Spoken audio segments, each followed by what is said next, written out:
Matthew 12. At that time Jesus went on the Sabbath day through the corn, and his disciples were an-hungered, and began to pluck the ears of corn and to eat. But when the Pharisees saw it, they said unto him, Behold, thy disciples do that which is not lawful to do upon the Sabbath day. But he said unto them, Have ye not read what David did when he was an-hungered, and they that were with him? How he entered into the house of God, and did eat the showbread, which was not lawful for him to eat, neither for them which were with him, but is one greater than the temple. If ye had known what this meaneth, I will have mercy, and not sacrifice, ye would not have condemned the guiltless. For the Son of Man is Lord even of the Sabbath day. And when he was departed thence, he went into their synagogue, and behold, there was a man which had his hand withered. And they asked him, saying, Is it lawful to heal on the Sabbath days? That they might accuse him. And he said unto them, What man shall there be among you, that shall have one sheep, and if it fall into a pit on the Sabbath day, will he not lay hold on it, and lift it out? How much then is a man better than a sheep? Wherefore it is lawful to do well on the Sabbath days. Then saith he to the man, Stretch forth thine hand. And he stretched it forth, and it was restored whole, like as the other. Then the Pharisees went out and held a council against him, how they might destroy him. But when Jesus knew it, he withdrew himself from thence, and great multitudes followed him. And he healed them all, and charged them that they should not make him known, that it might be fulfilled which was spoken by Esaias the prophet, saying, Behold my servant, whom I have chosen, my beloved, in whom my soul is well pleased. I will put my spirit upon him, and he shall show judgment to the Gentiles. He shall not strive nor cry, neither shall any man hear his voice in the streets. A bruised reed shall he not break, and smoking flax shall he not quench, till he send forth judgment unto victory. And in his name shall the Gentiles trust. Then was brought unto him one possessed with a devil, blind and dumb. And he healed him, insomuch that the blind and dumb both spake and saw. And all the people were amazed, and said, Is not this the Son of David? But when the Pharisees heard it, they said, This fellow doth not cast out devils, but by Beelzebub, the prince of the devils. And Jesus knew their thoughts, and said unto them, Every kingdom divided against itself is brought to desolation, and every city or house divided against itself shall not stand. And if Satan cast out Satan, he is divided against himself. How shall then his kingdom stand? And if I by Beelzebub cast out devils, by whom do your children cast them out? Therefore they shall be your judges. But if I cast out devils by the Spirit of God, then the kingdom of God is come unto you. Or else how can one enter into a strong man's house and spoil his goods, except he first bind the strong man, and then he will spoil his house? He that is not with me is against me, and he that gathereth not with me scattereth abroad. Wherefore I say unto you, all manner of sin and blasphemy shall be forgiven unto men, but the blasphemy against the Holy Ghost shall not be forgiven unto men. And whosoever speaketh a word against the Son of Man, it shall be forgiven him. But whosoever speaketh against the Holy Ghost, it shall not be forgiven him, neither in this world, neither in the world to come. Either make the tree good, and his fruit good, or else make the tree corrupt, and his fruit corrupt. For the tree is known by his fruit. O generation of vipers, how can ye, being evil, speak good things? For out of the abundance of the heart the mouth speaketh. A good man out of the good treasure of the heart bringeth forth good things, and an evil man out of the evil treasure bringeth forth evil things. But I say unto you, that every idle word that men shall speak, they shall give account thereof in the day of judgment. For by thy words thou shalt be justified, and by thy words thou shalt be condemned. Then certain of the scribes and of the Pharisees answered, saying, Master, we would see a sign from thee. But he answered and said unto them, An evil and adulterous generation seeketh after a sign, and there shall no sign be given to it, but the sign of the prophet Jonas. For as Jonas was 3 days and 3 nights in the whale's belly, so shall the Son of Man be 3 days and 3 nights in the heart of the earth. The men of Nineveh shall rise in judgment with this generation, and shall condemn it, because they repented at the preaching of Jonas. And behold, a greater than Jonas is here. The queen of the south shall rise up in the judgment with this generation, and shall condemn it. For she came from the uttermost parts of the earth to hear the wisdom of Solomon. And behold, a greater than Solomon is here. When the unclean spirit is gone out of a man, he walketh through dry places seeking rest, and findeth none. Then he saith, I will return into my house from whence I came out. And when he is come, he findeth it empty, swept, and garnished. Then goeth he, and taketh with himself 7 other spirits more wicked than himself, and they enter in and dwell there. And the last state of that man is worse than the first. Even so shall it be also unto this wicked generation. While he yet talked to the people, behold, his mother and his brethren stood without, desiring to speak with him. Then one said unto him, Behold, thy mother and thy brethren stand without, desiring to speak with thee. But he answered and said unto him that told him, Who is my mother, and who are my brethren? And he stretched forth his hand toward his disciples, and said, Behold, my mother and my brethren. For whosoever shall do the will of my Father which is in heaven, the same is my brother and sister. Amen to that. Amen to that, and I believe in every word we heard. And the word of the Lord is the best ever to hear. Peace of Christ to all of you. Some of you are complaining about when I play sound from my computer, you receive it from one speaker. I mean, what a big deal. Instead of focusing at this wisdom, we are focusing of how many speakers are working. Aren't you? As long as you hear it and it's fine, it's working. So please let us, focus on something serious. You guys, you remind me sometimes, some of you, when the Messiah, he entered the house of Martha, and she was so excited. And then, he said to her, like, you focus on many things, but the important is one. So please, I heard this many times. One speaker is working only when you play the audio. Oh, so what? One speaker is not good for you now? Man. I remember the first time I have a cell phone. It was the most funny phone ever. Today we are complaining about things which is not really important. Anyway. Who is the family in Christianity? Is the family really someone, she is your wife and your children's? For sure, yes. But Christ, he made it clear that my family, my brothers, my sisters, my mothers are those who do the will of my Father. Which means Christ, he made us all belong to a big family, huge family, billions of people. Those who believe in him as his disciples, and those who follow him, and those who obey the Father.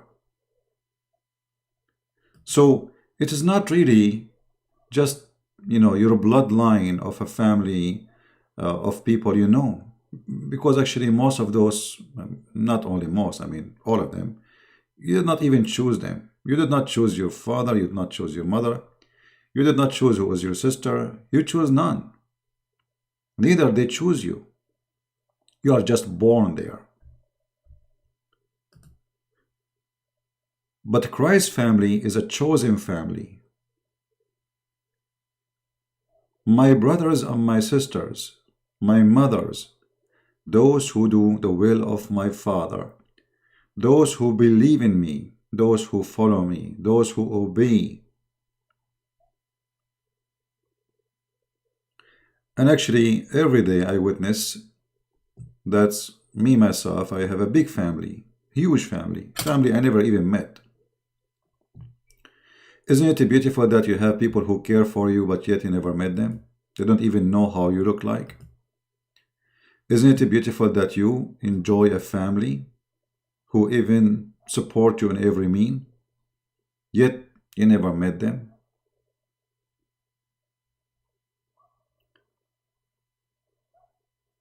Christ, He changed our life, and He made us all one family. In Matthew chapter 12, we hear how the Pharisees and the Jews used to try to question Jesus, and they do somehow seem as Muslims today. Like, isn't it forbidden to do work in Saturday? Is it okay to heal in Saturday? This is what you hear from Muslims today. Muslims today, they focus in silly stuff like, you cannot ask a question about their God, but you can ask a question about shaving underarm. They spend the day speaking foolishness, but they don't never answer something serious or focus on something serious. And the Messiah, he always, I will use a Christian Prince language, got them busted. Sabbath was made for the man, not the man was made for the Sabbath. Those Jews in the time of Jesus, they are the same as the Muhammadan today. They are following Allah of the devil. Allah teaching you, you beat your wife. It's okay to cheat on your wife. It's okay to lie to her. Because lying to your wife is cheating. It's just a form of cheating. Cheating is many ways. Cheating have many faces. And many of those faces that we try to give them legitimate names. Like a white lie.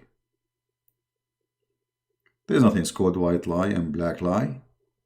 Good lie and bad lie. Why we color the lies? Lie is a lie.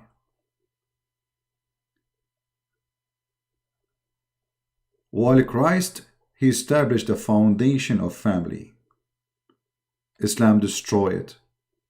He made a man like a rooster who jumped between chickens. There's no more love. There's no more relation.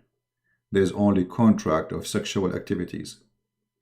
We legalize multi-partners in the bedroom. That's what Islam is about.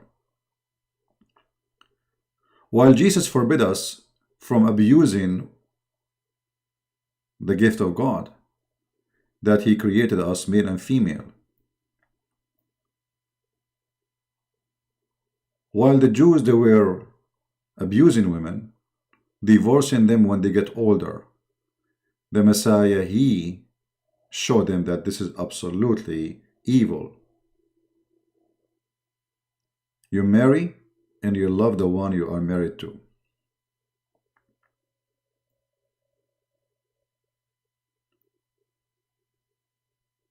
Many things we see around us proving to us that there is no better than Christ to listen to obey, and there is no more evil than Muhammad to listen to and to obey.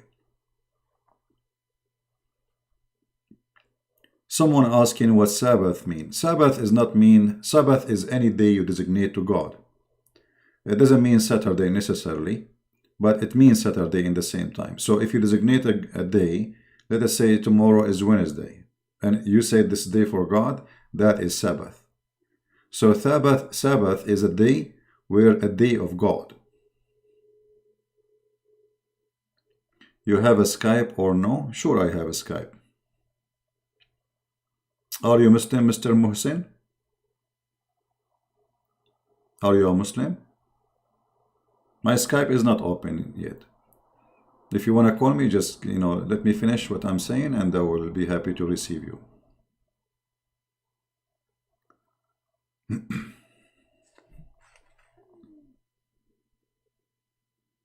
All right.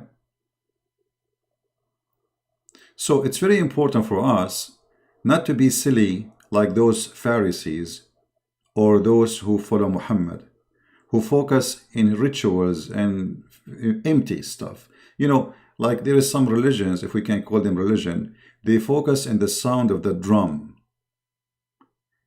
And the drum make too much noise, but the drum is empty. So they make too much noise. This is why the Messiah, he exposed their hypocrisies. He said, don't pray like those who pray in the corners. As if he's talking about Muhammad and his religion. But in fact, at that time, he was speaking about the Jews, because they used to do the same as the Muhammadan do today. They go to the corner of the street and he start praying. So everybody from both sides, from both corners, will see him praying.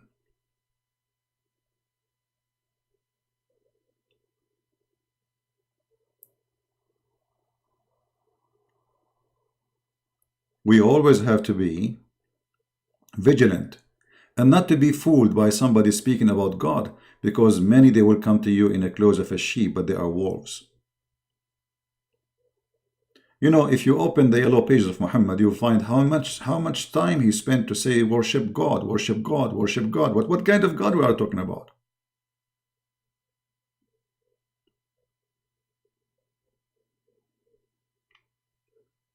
Anyone can bring a God as he wish.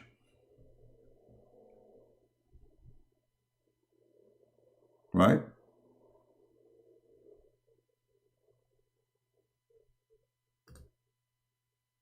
What God we are talking about? And how we define God? Who is God? Who is qualified to be God? You see, even the Muslims do not know even who is their God. They have no idea who is their God. All what they know, there is somebody, his name is Allah. He is living up in the sky. He is in the top of a big chair, very huge chair, and he is carried by 8 angels. He have a leg, he have 2 hands in the right side, he have a face, he have 5 fingers. That's all what they knew. Additional to that, if we study this God, we will find that he is the most fool, officially ignorant God, who think that the baby and the sperm is coming from the backbone of the man and the ribs of the women, who have no ethic to the point he promised us women with big breasts in heaven. I mean, aren't you ashamed even to say to a crowd, I'm going to give you women with big boobs? What kind of God this God is?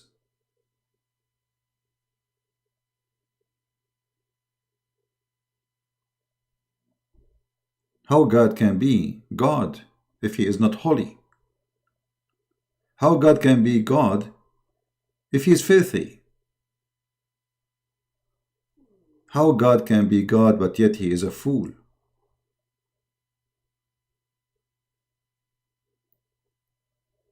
So today, it is Saturday night for me.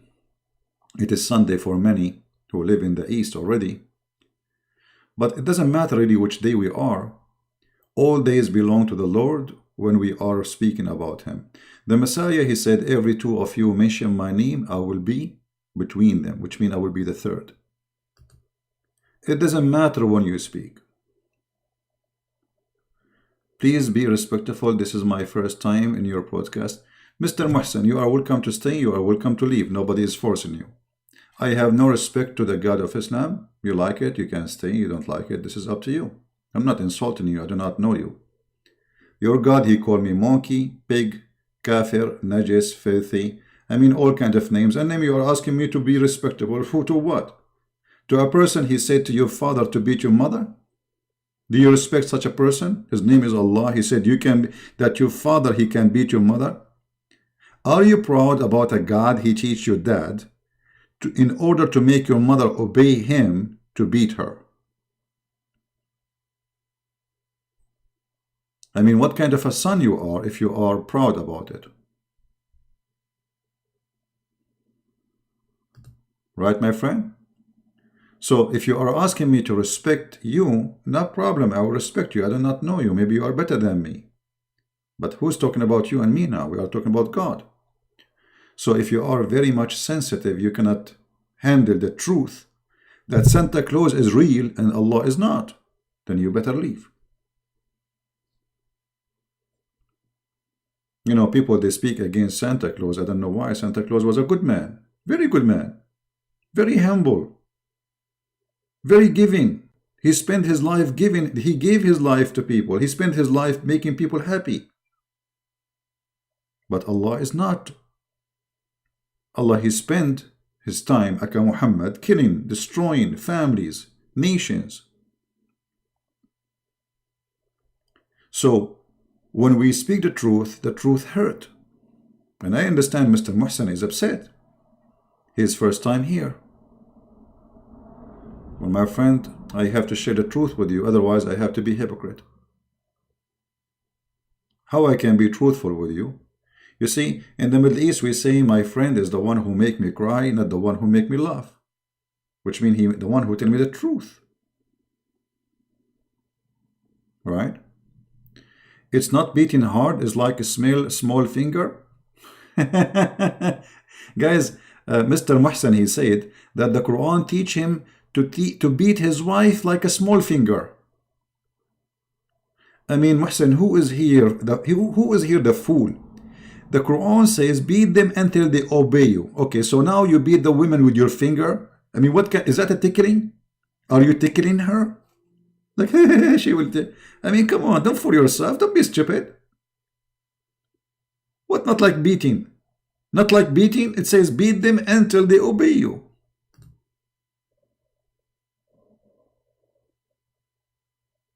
Use your brain, my friend.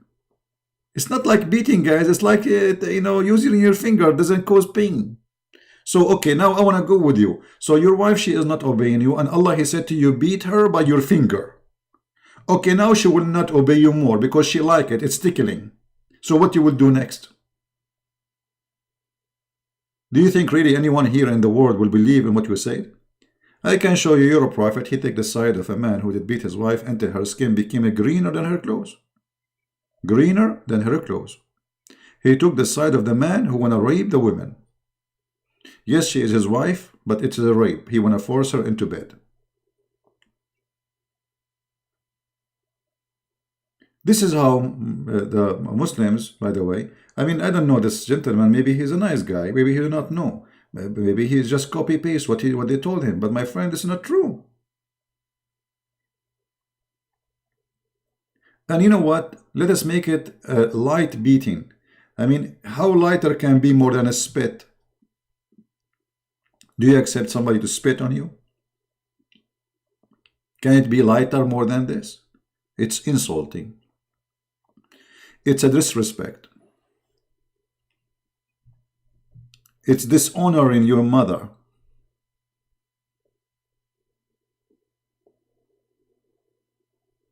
How you accept that? And you know, what kind of God He teach that we can beat our wives so they will disobey us?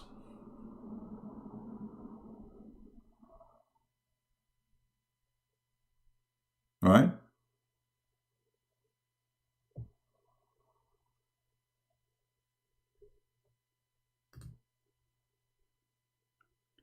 So today, you know, we as a Christian family, and whoever here not a Christian is welcome,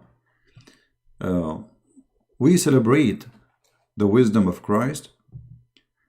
And I wish all of you around me here so we can hold hands together and we pray. We pray to the Lord so He will open the eyes and the heart of those people who they are blind. You know, there's many people, they see the sun like us every day, but they don't see it. Right? Look what Muhsin he said, guys. I want to show you an example of Islamic teaching. Excuse me, Mr. Muhsin, I'm going to quote your answer, and I will put it in the screen so people will see why I disrespect Islam. Why I disrespect Islam. Selfie time. Not only I disrespect Islam, Islam is very evil. Look what Islam made out of you, my friend. And don't get me wrong, I'm not trying to make fun of you. I'm here to teach, not to make fun of you. Mr. Muhsin, he said, Arabian prophet, it's like how the father punish his child if he disobey. Okay, so your mom is a child and you can spank her over her diaper. I mean, aren't you ashamed of saying that? This is a woman. This is a woman. It's a human being. She is not a child who need your spanking. Shame on you. You just admitted that we beat and we treat our women as if they are kids.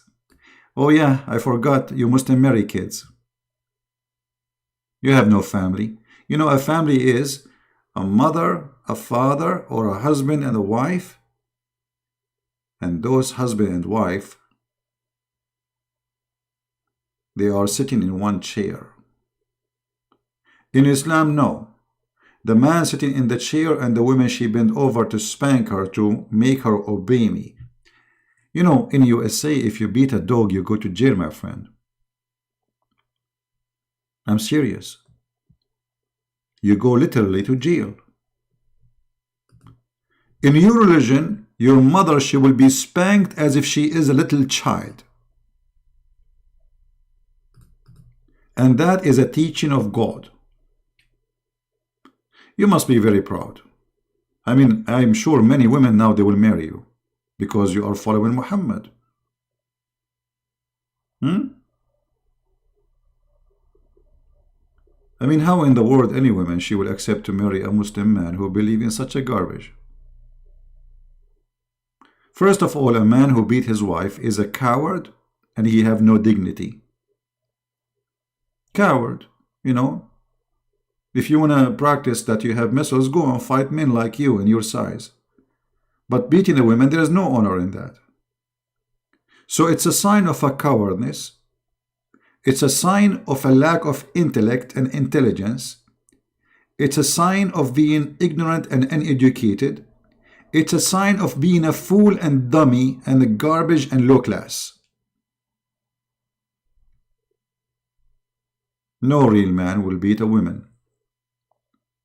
You know, if a woman, she is going to beat you, you want to defend yourself, I might understand. Okay, she is being stupid violence and she want to beat you, then you defend yourself. But this is the same for her. She have the right to defend herself too if you are being the fool. But here we see one-sided religion, that the man, he can beat his wife. Why? Because this religion teach them that women are stupid and they have a brain of a child, so we need to spank them. In fact, what I see, that Muhammad, he have a brain of a turtle. You know what? A turtle will not come with such a rule. Even the turtle is so slow, but she is wise. Because if I beat my wife to obey me, I mean, what kind of a wife I will have now in my house? A woman, she hate me to death. She might be poison for me. A woman, she is going to cook for me, sleep next to me, but she hate me to death. She can kill me. That is a very foolish behavior. Sometimes women became, my friend, all of those are excuses. Okay, I will go with you. Guys, look what Mr. Muhsin, he said. Let us take what Mr. Muhsin, he said. Another selfie.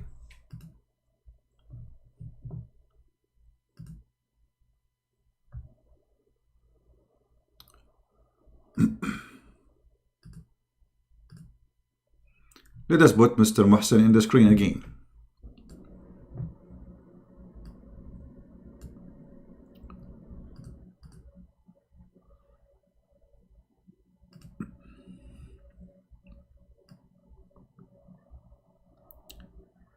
Look what he said. Let me zoom in a little bit so you guys can see it better. That some women, they became sometimes like bad, aggressive. And a gentle nudge is the right direction. Okay. What if a man, he became bad? Can the women give him a simple nudge? So in your religion, only the women can go bad. In your religion, only women are like the defect. Yes, it is the truth. In your religion, only women are bad. How many women they are super intelligent and they marry a fool? So now you are giving authority to a fool to beat a woman. She is a wonderful woman. Shame on you, Muhsin. Shame on you. In the year 2020, you believe that a woman who as you describe her, I mean, okay, what she is doing? Can you tell me what she is doing? Why she deserve beating? I want to hear from you. Do you like to call me Muhsin?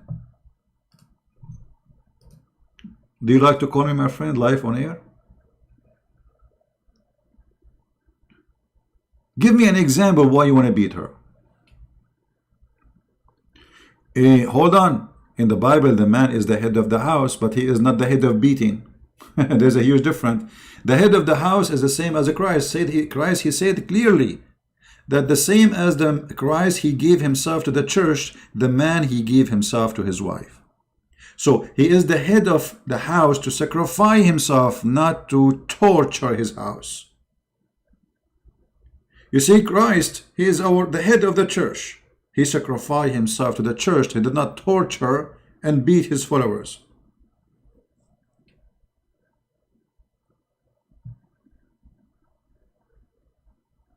It's a very clear sign that Muhammad is mentally ill man, and he is giving control to men because he is a lousy person. He just cares for warriors who want to go kill and suck blood and rape women. So why he want to give women rights? Who care about women? They are not going to go fight for him.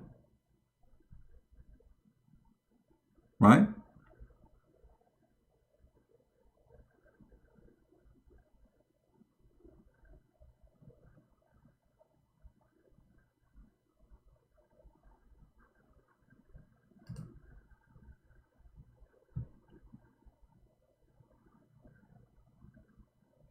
I advise you, my friend Muhsin, to leave Islam immediately.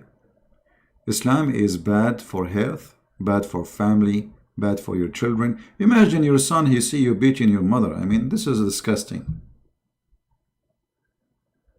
He will never forget that. And he will never forgive you. And you are a coward.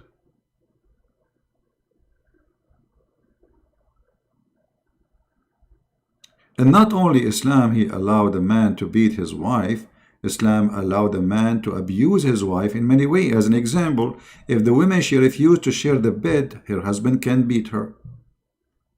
But if the man, he don't want to sleep, it's okay. Look at this religion. The Muslim man, he can have 4 wives. But the women cannot have 4 husbands. The man, he can punish the wife, as chapter 4 verse 34 saying, and jail her in her room, and he will not sleep with her. But the woman, she cannot do the same. It doesn't matter how bad you are. Allah, angels, everybody is against women. Actually, I will show you, even our topic today is not about this, but I will show you an example, Mr. Muhsin, and I want you to focus with me. And I pray that you, before you leave today, you will accept Christianity, you accept Christ as your Savior. I want to go into the Quran, my friend, and I want you to read this with me.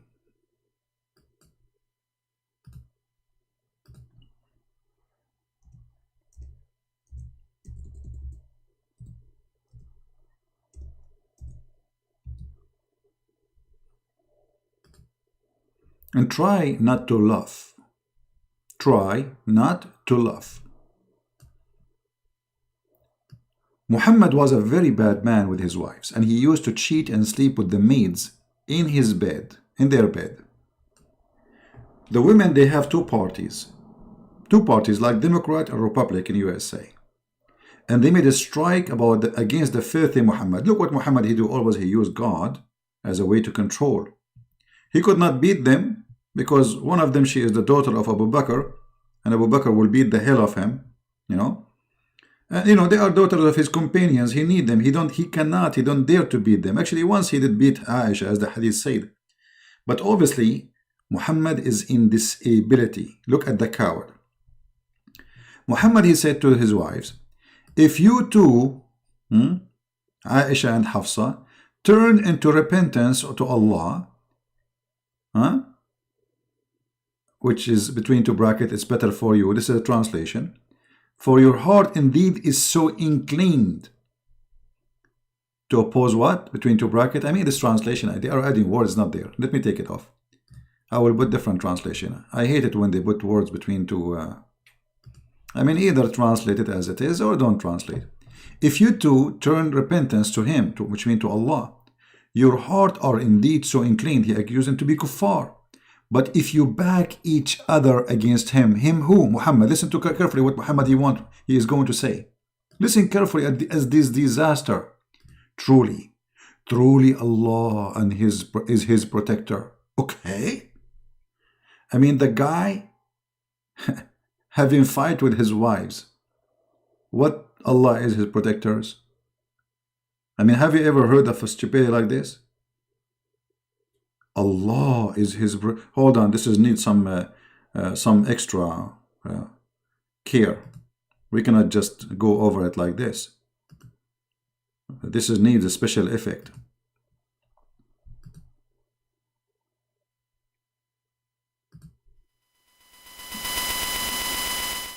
Sorry, the sound was very loud. If you two turn into repentance to him, your heart are indeed so inclined. But if you back up each other against him, truly Allah is his protector. And Jibreel and every righteous among the believers. And furthermore the angels will back him up.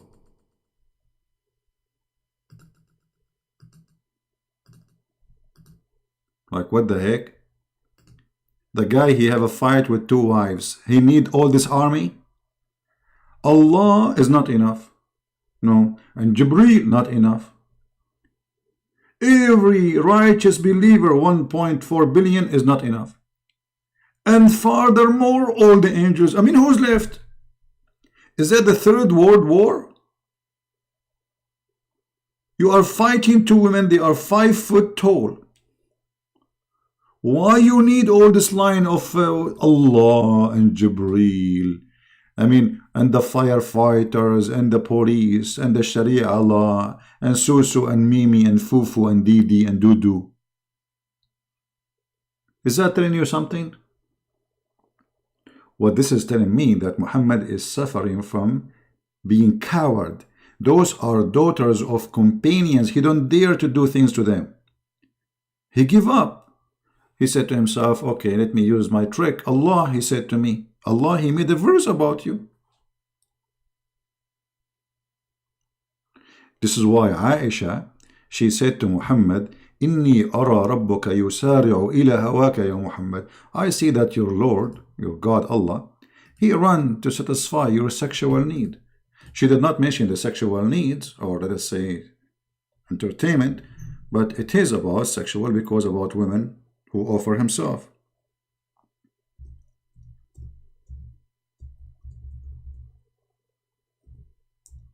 Let us see. Look what Aisha, she said to Muhammad. Aisha said, it seemed to me that your Lord hastened to satisfy your desire. Isn't it obvious that he is a fraud? What is the interest of God to make verses saying any woman she want to give herself to the Prophet? The guy already have 13 wives.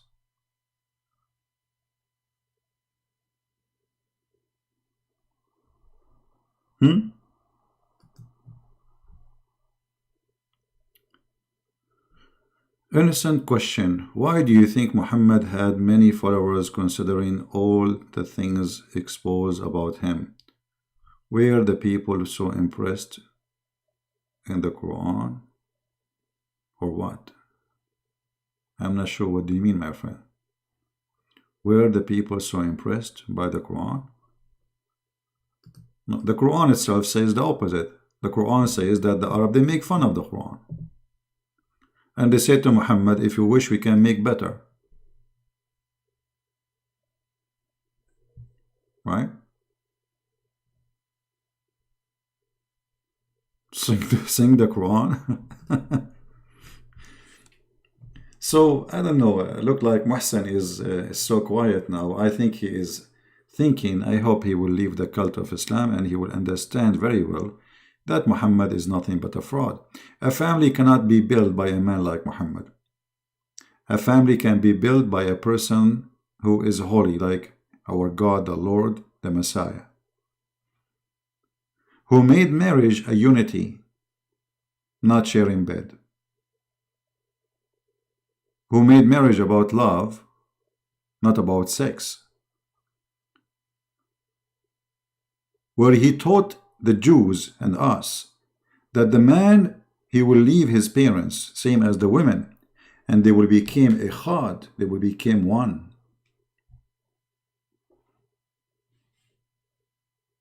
In Islam, you don't become one with your wife. She is just an employee. You can fire her out anytime you wish. She is made just to serve you, to cook for you, to take off her panty, give you babies. That is her duty.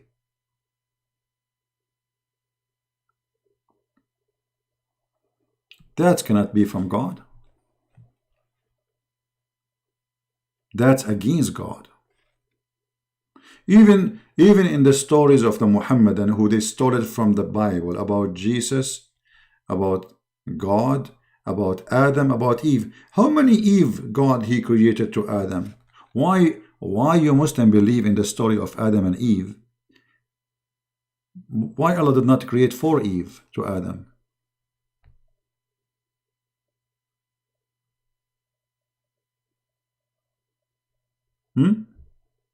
What do you think, guys? Why Allah, the Muslim, they believe in the story of Adam and Eve. That's the first man, his name is Adam, and there's a woman, her name is Eve. Even though some Muslims believe that there is, before Adam, there was people who occupied the earth and Allah, he destroyed them. But they believe in this story. Okay, why Allah did not create Adam and 4 Eve? Or 72 Eves? He was in heaven. This is heaven. You Muslim, now you are working to go to heaven. Okay, why the heaven you will go back to, you will get a lot of women, but the poor Adam in the heaven, he got only 1 woman. What's wrong? At that time, Allah, he was out of women? This is the only woman in the warehouse? And you know, one of the funny things about the God of Islam, that all the women he will create for the Muhammadan, they look the same. They have the same name, they have the same voice, they have the same height, they have the same face. The Prophet PPUH prophesied that Islam will come into every house, and it's happening right now. My friend, it's the opposite. It's the opposite. Islam will come to every house. People are laughing. And you know what? If Islam will come to every house, so why your prophet, he said Islam will leave every house? I mean, how stupid he is. One statement he says Islam will come to every house, and the other statement he says, okay, isn't it true that your prophet, he said that time will come and people will leave Islam, and even dogs will piss in all of over the city of Medina, which means his grave too? Is that true? Or I'm making things up? Let us see some reference.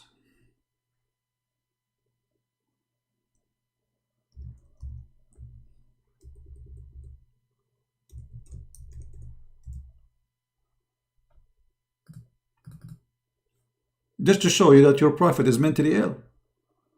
I mean, if what you said is true, Muhammad, he have many hadiths saying that time will come and nobody will believe in Islam. And by the way, my friend, Islam is dying and shrinking. Don't you notice? You fool yourself by people who have no right to change their religion. Give them freedom and you will see how many Muslims will stay as Muslims.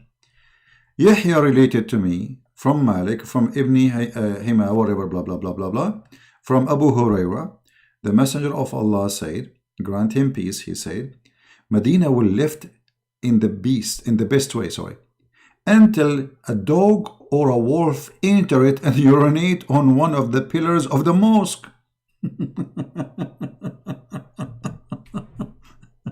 I mean, look at this prophecy. Even his prophecy is full of urine.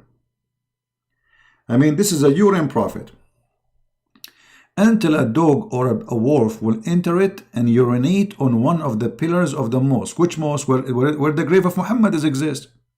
Or even the member. The member. This is where the Imam he stand. This is where Muhammad used to make his prayer. They asked Messenger of Allah, who will leave? Who will have the fruit at that time in this city? He said, animals seeking food, birds, wild beasts. The city will be dead. Nobody will live there.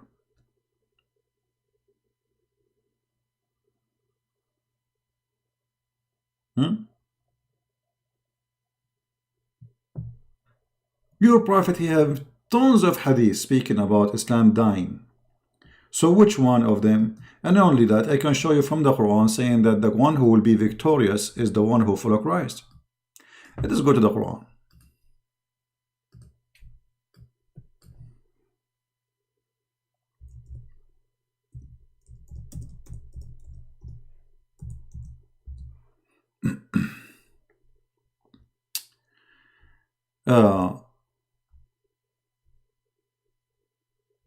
Let us see here.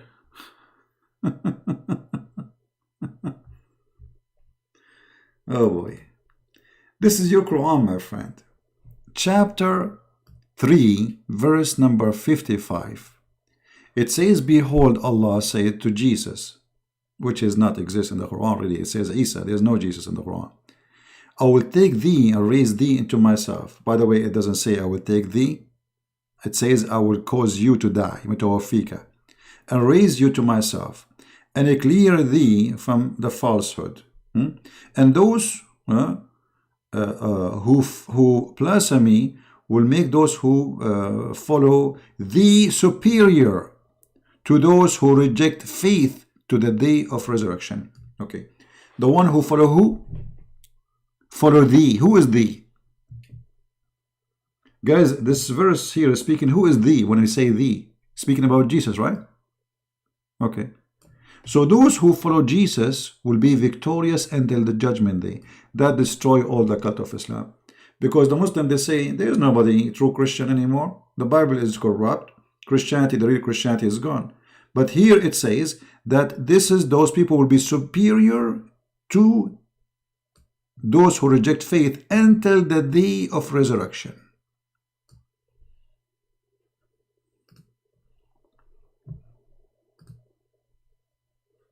So we are the one who will be superior according to the Quran. Because there's no other Christians except us.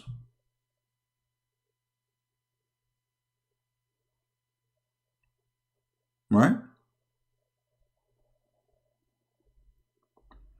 When you say Islam enter in every house, we die laughing, my friend. After all the money they spend in America, I mean, if you look at the number of those who converted to Islam and those who leave Islam, you will see that you are spending, you made zero. It's like somebody, he spent 20 millions and then he earned 5 millions. No, my friend, you Muslim, you don't follow Jesus, you follow Muhammad. Don't lie to yourself. When Allah, he said that to Jesus, he said that to Jesus in his time, according to the story. وَإِذَا قَالَ اللَّهُ يَا عِيسَى إِنِّي مُتَوَفِّيكَ. He spoke to Isa in his time, not later.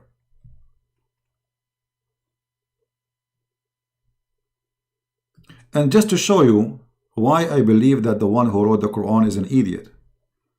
I don't want to use the word idiot too much, I'm exaggerating. He's stupid. He's not an idiot. Idiot is a smart person, but Allah is literally stupid.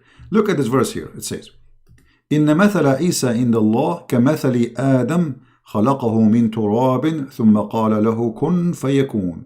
Look how stupid this dummy God. He said that the similarity of Jesus is before Allah is the same as Adam. He created him from dust and then he said to him be, and he was. But Jesus was not created from dust, and he did not say to Adam be, and he was. Muhsin, I'm going to shave my 21 foot beard if you can show me where in the Quran Allah he said to Adam be, and he was. Guys, is that fair? Is that fair? Either the one who wrote the Quran is a stupid idiot who do not know how Allah created Adam, or he is he is a smart.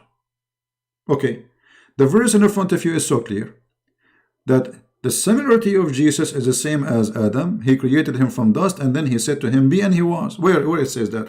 Where in the Quran Allah he said to Adam be, and he was?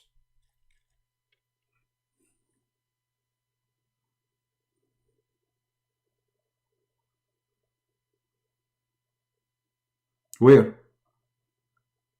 I'm putting it in the screen. Guys, look at this. You are putting it in the screen. Muhsin, are you okay? My friend, Allah he said in different verse how he created Adam. Let me show you how we can prove easy that Muhammad is a fool. Literally a fool. Here we go. This is the Quran.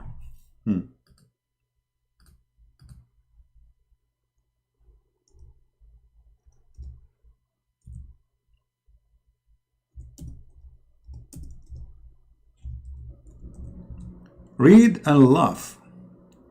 Chapter 15, 29, chapter 38, verse number 72, saying the same garbage. How Allah he created Adam. First, he made the mud. How do you make a mud? You bring water and dust. Then you make them, you mix them. Then, and when I have fashioned him, he did what? He fashioned him. And then he breathed into him. And he became a living creature. Where is B? Where is B? Are you there, Muhsin? Do you see anywhere Allah he said be, and he was? The story in front of you. He made mud. He mixed sand with water. He made him from sounding clay. And he modeled him in a shape, and then I fashioned him, and then I breathed into him. Where is this in the stages? It says he said be. Yes, Allah said be, and this process happened. Where? Show me. Like where? Okay, so Allah he said be. Do you see it where it says be? Where he said be?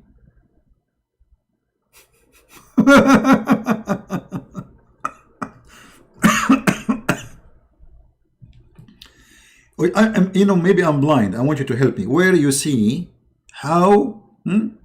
Here we go. The creation is finished, and then the angels they bow down to Adam. Look at this. Show me the word be. I want to see it, my friend.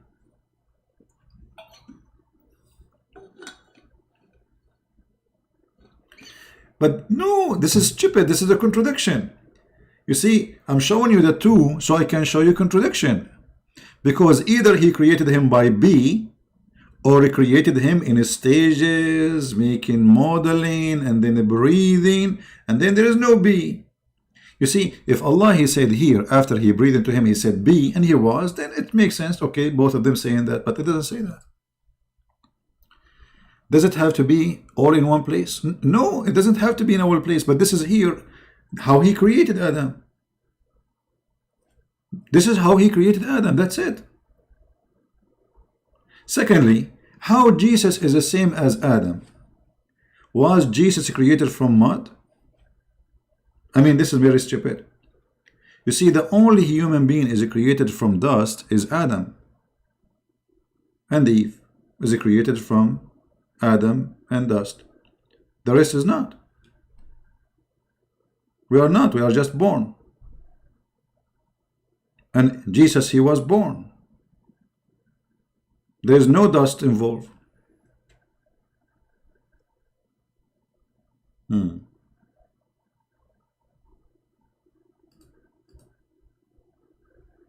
So it's a very stupid to compare between Jesus and Adam, because they share nothing.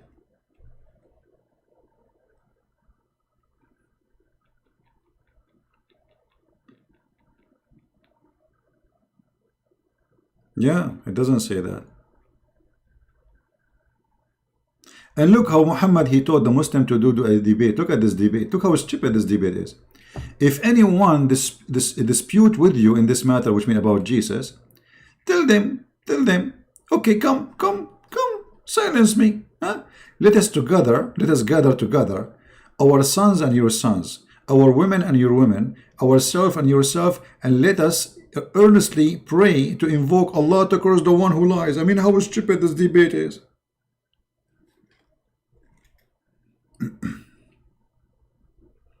Exactly. And even Allah, when he was creating Adam, he said to him, finish me, Allah, before the sunset.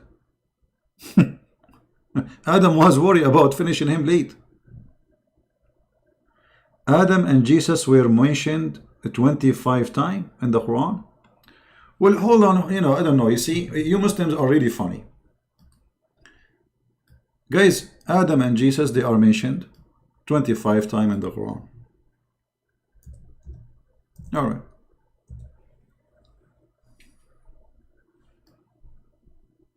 As a search for Adam, it's coming 20 times. Let me open a different website, which is more, have a better search engine, where we can, I mean, even the way they try to prove to you, it's a childless. Let us say, for the sake of argument, a Christian prince, he mentioned 25 times, and Muhammad, he mentioned 25 times. That's mean I am the same as Muhammad. That's stupid, my friend. I mean, this is really, really silly, but I will go with you.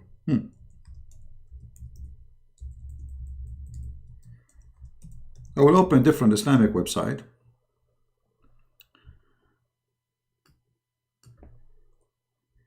And do your silly way of approving yourself.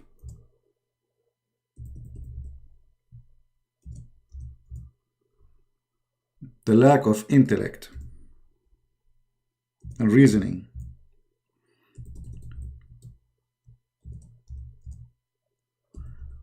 My keyboard is stuck. It's not the, sometimes like I don't have an Arabic keyboard, so I have like the keys. So you type in English, Arabic, you look for Arabic. Okay. I just went to this website.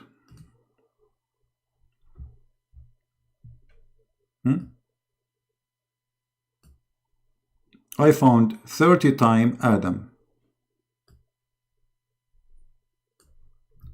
Chapter 2, verse number 31, just to check that this is true. Chapter 2, verse number 33. Chapter 2, verse number 34. Chapter 2, verse 35.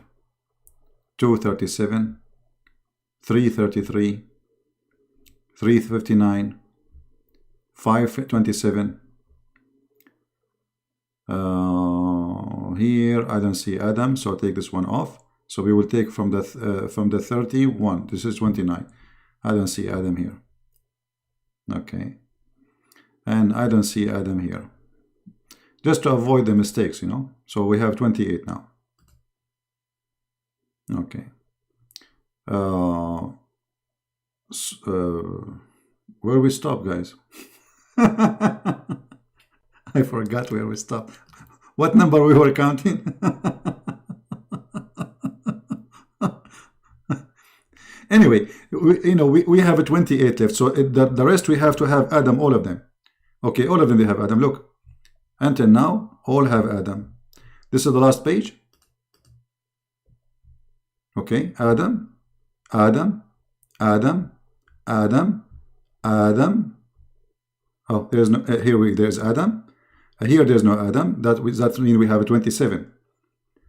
26. This is Adam. And here there's no Adam. Okay. So he said that Adam coming in the Quran 25. I will make it exactly search engine. Maybe it's true, but even that I will make it exact the verse. Exactly. It's coming as 20 times. Do you see it? Exactly, Adam, 20 times. But let us say, for the sake of argument, is 25. And let us type the word Isa.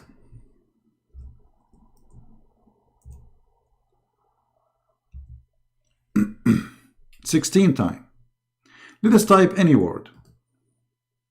25 times. Yeah.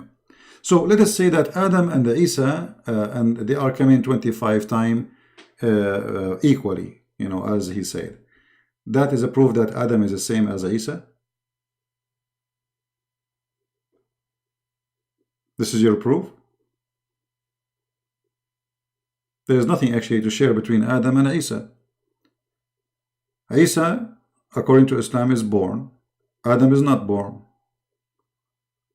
The Messiah never commits sin. Adam commits sin. The Messiah is right now up in heaven. Adam is dead. So what they share together? Nothing. So they cannot, they could not find something really to be, and even your God, he said, the similarity between Isa and Adam that he said to him be. So because you are bankrupt, you are trying to find a way to make him like Isa. If we type La Isa,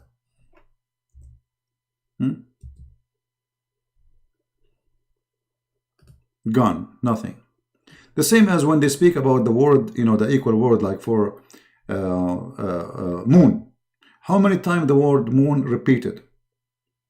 They say to you that the word moon come in the Quran. I don't know in the article how many it says, but the fact the word Qamar is not the only word is used in the Quran for moon. The word Shahr is a word mean moon. Shahr. Shahr is not a word mean month. Today in the language in Arabic they use it as a word mean month, but Shahr is an Aramaic Hebrew word mean moon.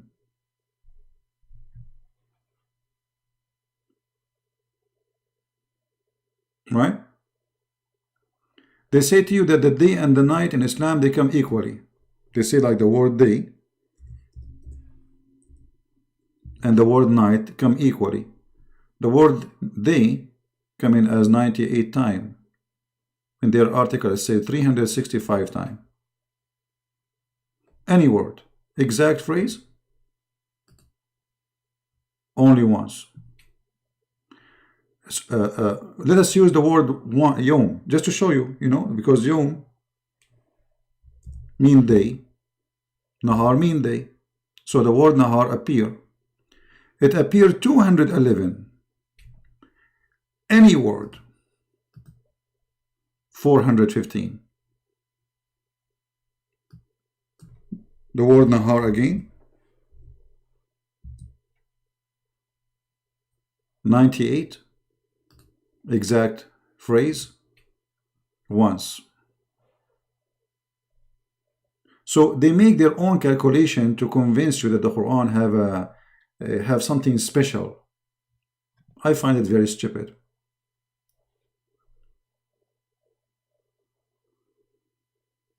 How many times the word Allah is repeated and how many times the word shaitan is repeated? Shaitan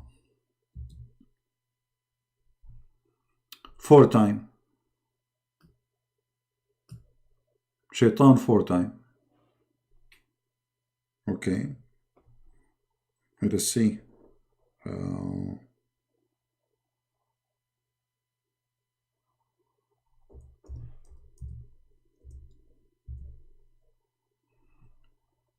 Yaqub 4 times. Does that mean Jacob is the same as Shaitan? Do you see it? Jacob, the word Yaqub, appear 4 times. The word Shaitan appear 4 times. That means Jacob and Shaitan are the same. Very stupid, silly logic. Bankruptcy.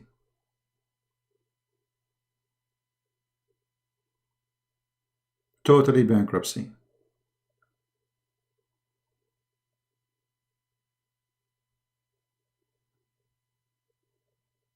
Are you there, Mohsen? Do you have anything else to say, my friend?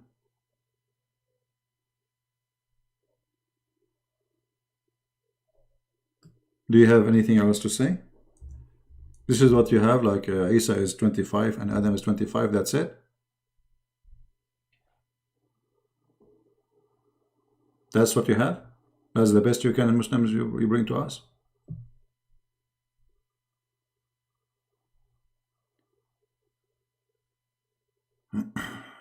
Allahumma ya muqallib al-qulub. Mr. Free, he just said to me in Arabic, don't forget, Christian Prince, to say this. A prayer, Muhammad, he said, my friend, you remind me of your prophet when he went to his own son wife, Hafsa. He said exactly the same thing, but with some change. He said, Subhana mu'allif al-qulub. He said, praise be to Allah who made my heart flip for you. Your prophet, he was flirting with married women, and she is married to his own son. Am I lying, my friend? So, my friend, be sure when you visit your son and you see his wife wearing sexy clothes to say to her, praise be to Allah who made my heart and my private part flip for you. Have you ever heard of a person, the Muslims, they claim he is the best of mankind? He go to visit his own son when the husband is not there and he flirt with the wife. And this is written in their books. And not only that, the wife of the son, she claimed that since Muhammad he flirted with her, Allah he forbid her husband from having sex with her. Each time he tried to have sex with her, Allah he make his private part swell.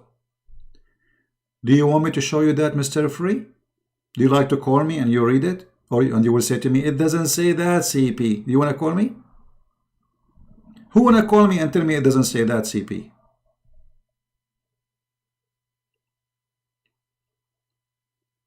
Do we have any Fifi here? Who want to call me and get me busted that it doesn't say that, CP? That Muhammad he flirt with the wife of his son, and Muhammad, after he flirt with the wife of his son, Allah he made a miracle. He made the private part of the husband swell.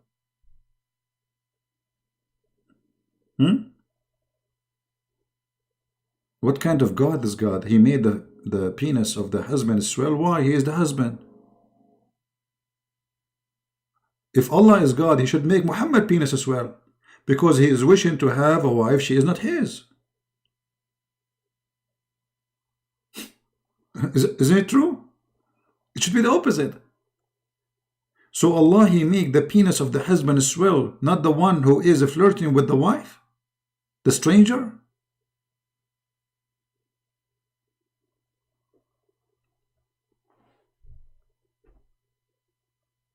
And you can imagine Allah, he have the stick of Harry Potter. The poor husband, he come back home and he want to sleep with his wife.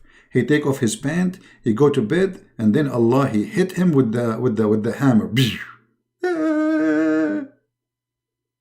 And the poor guy, his private part is not functioning no more. The more he get close to his wife, his penis is swell. He stay away, his penis go normal. It's a miracle, brother. It's a miracle. The miracle of the penis.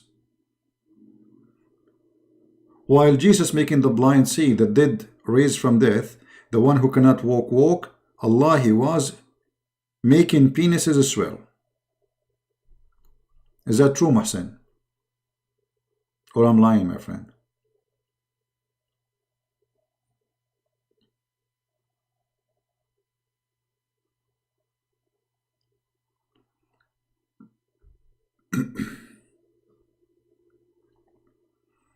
Who is a Muslim when call me and say to me you are lying? Challenge. Anyone? Who is a Muslim will need to call me and challenge me to show it in the screen, and he will read it.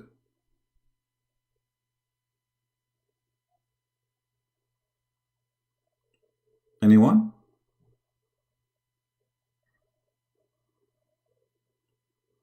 Any brave Muhammadan is proud? So look what you focus in. You try to convince us that Muhammad is a prophet, that Okay, Jesus' name mentioned 25 times, Adam mentioned 25 times, that's it, it's a miracle.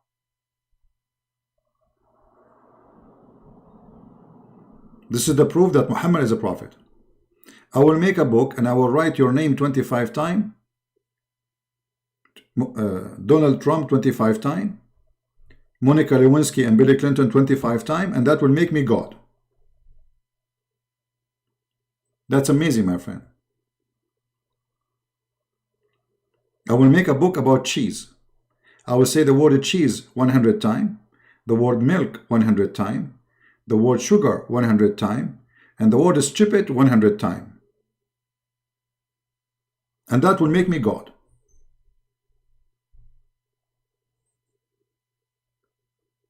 This is the logic of the Muhammadan.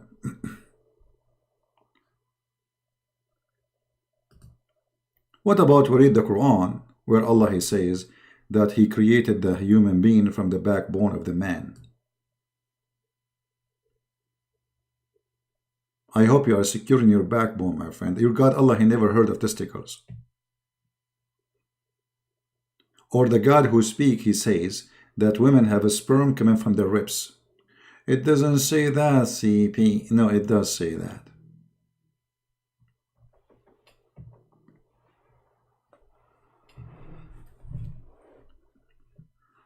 Or what about a prophet? Sorry. I apologize. I tried to hold it.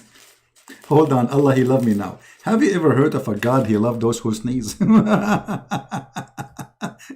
Finally, Allah is satisfied with the Christian prince. Look at this wisdom. Mr. 25.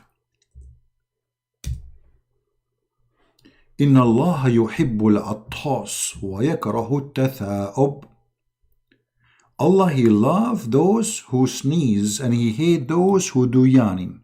Do you see it? This is religion, my friend. This is a prophet of God talking, or somebody taking too much hashish. So now Allah, He liked me because I sneezed. It was a very strong sneeze, by the way.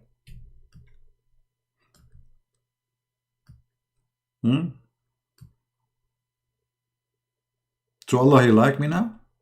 Do you think Allah now He's sending me like a gift or something because I was sneezing? Is that His entertainment? Like, you know, we watch action movie, Allah, He watch a sneeze movie? It says here, Allah, He loved those who sneeze. And He hate those who He dislike yawning. When a man, he say what does that mean? Well, he's yawning. When he is yawning, indeed, Shaitan, he laugh from inside his opening. This is a prophet of God. When the last time you did yawning, Mr. Muhsin?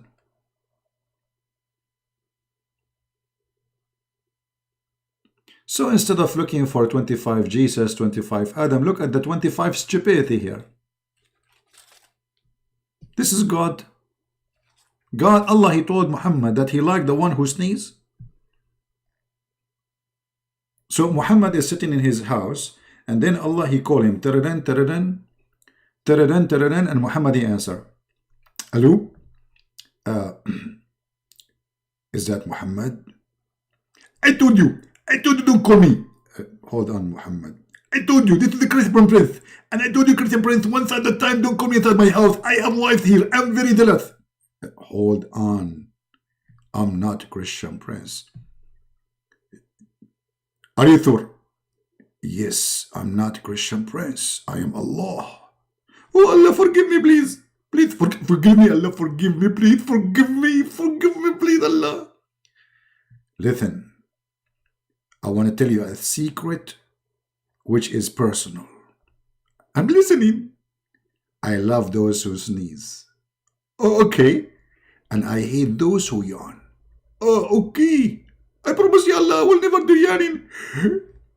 Sorry, I just did it. I just told you, I don't like the one who yawn. And you are yawning? Forgive me, Allah, please forgive me. I don't mean it. I'm going to sneeze immediately. Hatchoo, hatchoo, hatchoo, hatchoo.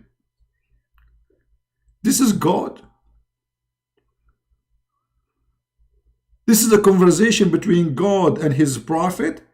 Allah is revealing his top secret, that he likes sneezing, he hates yawning. And you are focusing in Isa and Adam mentioned 25 times in the Quran. This is what make Allah as Allah for you. Actually, this voice call between Allah and Muhammad needs some sound effect. I mean, even the Muslim will not accept Muhammad. I'm going to reveal a secret for you. I love sneezing. And I love those who sneeze.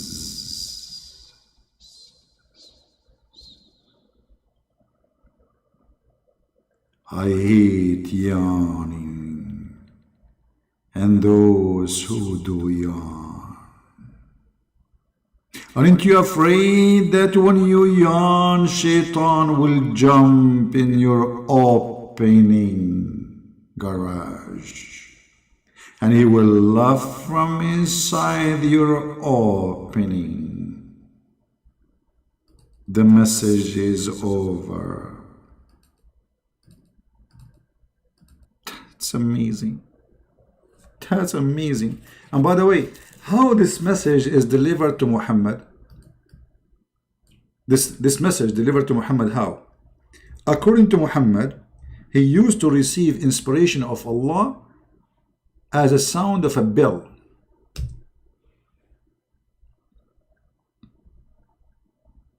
Sound of a bell? Yes, brother. Do you see it? And this is Sahih al-Bukhari, so you cannot say it's weak.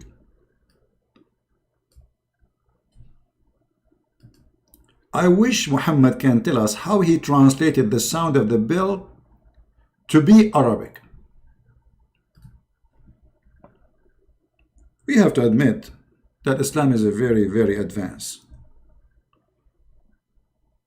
Long before the Western they discover this.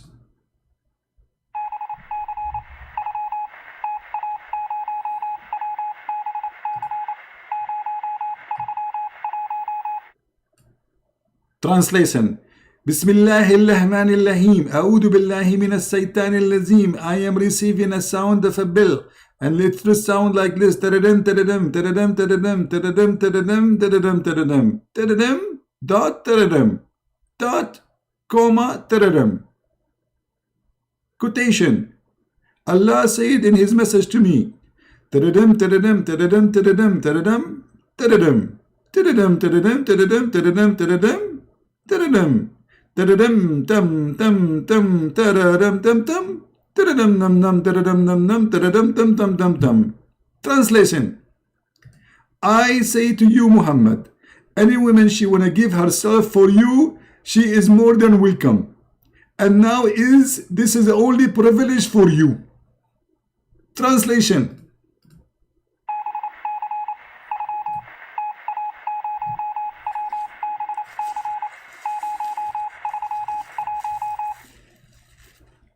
What the heck with this guy?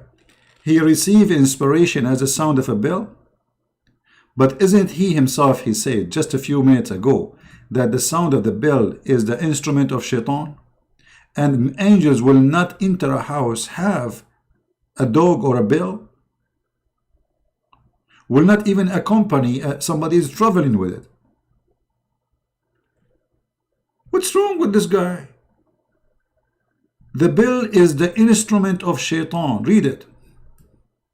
The bell is the musical instrument of Shaitan. So how the bell is the musical instrument of Shaitan, yet Muhammad receiving a sound of a bell as revelation?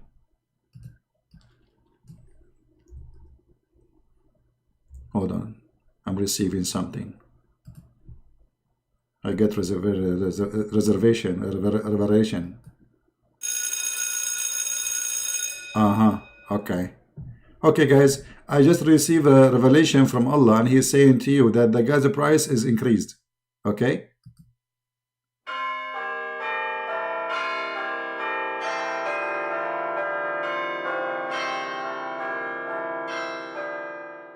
Okay, this is the musical instrument of Shaitan, brother. We have to recognize and the difference between them. This one is the revelation. This one is the musical instrument of Shaitan.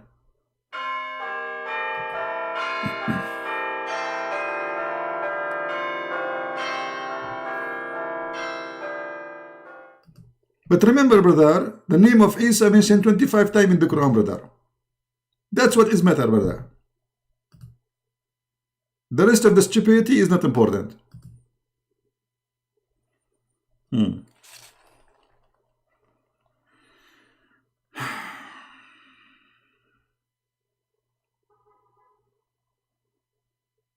And I'm truly convinced that Muhammad is a prophet. Anything in Muhsin wanna give us, my friend? Muhsin, are you there? If there's anything you want to share with us to convince us, we are Christians here. You know, you can convert as many as you want to Islam. I mean, who is like Muhammad? Muhammad, you see, we should not say even Muhammad without saying Dr. Muhammad. Muhammad is doctor, you know, he knew biology, he knew geology, he knew everything. As an example, Muhammad, he found that the river of Euphrates and Nile River, they are from heaven. Yeah. But the most important hadith I learned from the Prophet, peace be upon him, he said that if a man have orgasm first, the baby will be like the man. If the women have orgasm first, the baby will look like the women. So depend, my friend, I want you to listen carefully to this advice from the Prophet. He's a doctor. He's a very famous doctor. And he received this information from Allah. If you are ugly and not good looking, regardless if you are a male or a female, don't have orgasm first. Let your spouse come first, please. I mean, come on. For the sake of the baby. Because now we knew how the baby will look like. It depends who is going to have orgasm first. So if you are a rabbit who have orgasm after 2 seconds, the baby will look like you. He will be a rabbit. Wait. Let the one who is good looking between you come first. So we can guarantee at least the baby will look good. I mean, do you see the science here? Do we have to mention this hadith for you 25 times, Mr. Muhsin? That's a good question, Carolina. Carolina, she is saying, what if they come together? Me, that's really crazy. You will be half good looking, half good bad looking. You will be 50-50, 25 times, 25 times.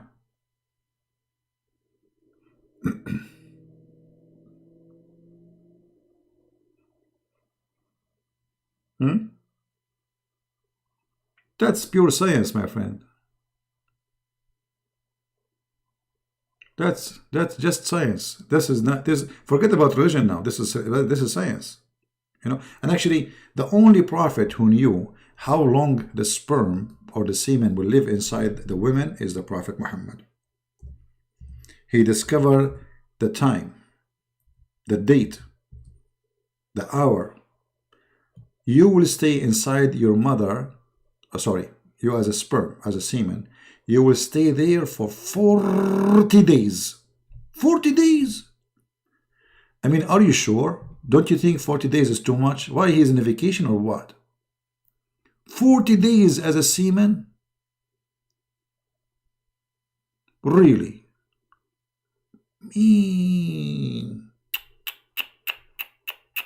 Look, the hadith, look, brother.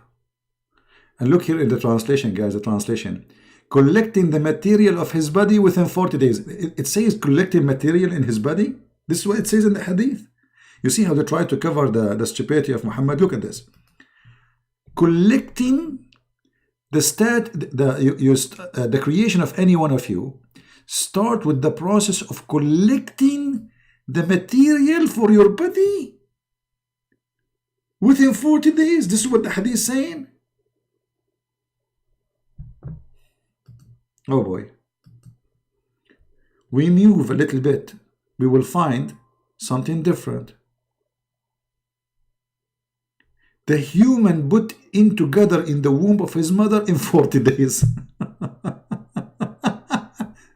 Move little bit, little bit. Collecting in the womb of his mother for 40 days. Like, what the heck? You put together in the mother womb for 40 days.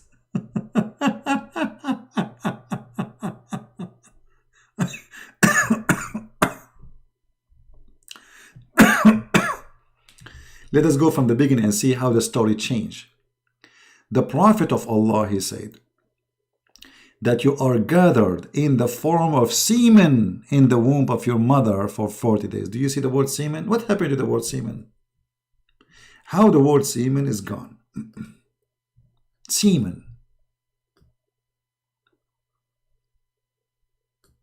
And it doesn't say womb, by the way. It says button, which means belly. Button in Arabic means two things, either the belly or the stomach. 40 days as a seaman. Why? Your vacation? Is that Alibaba and the 40 thief?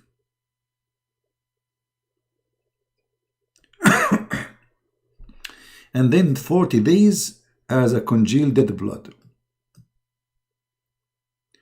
The Abdul said the Arabic does not say that. It's here we go. It's in front of you. No, here we go. Let's show the Arabic.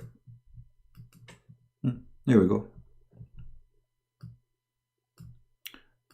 يجمع خلقه في بطن أمه 40 يوما. Actually, you know what? Let me do this. I'm going to open the link in Google browser so we can click at Google Translation. You know what I mean? This way we will have it two translations side by side. Google Translation and the original translation from the website. Is that fair? Is that fair? Here we go. Look what I will do. I will zoom out. Here we go. I don't know why this here coming so big, the text. That means okay. All right. I will zoom out and I will click translate to English. Now, so we will have two translations side by side. One done by the Muslims in the right and the left, and one here is going to be by Google. Let us do it. Translate to English. You are my witnesses. Live on air. All right. Google now is translating. The page could not be translated. Why? Why? Why? It says to me here, look, this page could not be translated. Why? Let us try again. Hold on. Option. Let us see option. English to English? No, we want Arabic to English. Crazy. Arabic to English. Here we go. Translate. Here we go. Bingo. Bingo. Bingo. Bingo, bingo, bingo. Bingo, bingo, bingo. Okay. You bring his creation. Hold on. Ibn Mas'ud, may Allah pleased with him, said, the Messenger of Allah, peace be upon him, the truth, a truthful, if any of you bring the creation of his mother, womb for 40 days as a sperm. You see the word sperm? This is Google translation, brother. Do you see it? "40 days as a sperm." Why not 39 days? As we know, according to science, the semen of a man can live maximum of 5 days. Maximum. Not 40 days. Pure science. That's it. Muhammad is stuck, and you will be a congealed blood for 40 days too. And then you will be a lump for 40 days too. The total is 120 days. You are gone. You are done.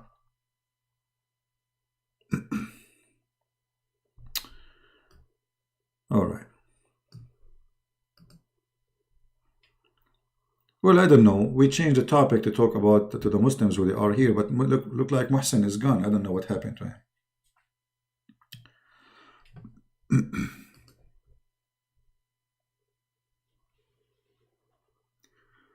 Do you know that in China 23 million people are trapped because of coronavirus? My friend, I know. But what I can do about it? I mean, you know what you can do.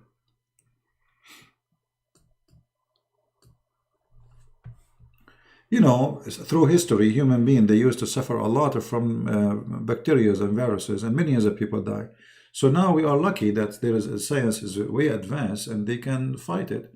So let us hope that this one will be the same as the one before it, and they will be able to fight it.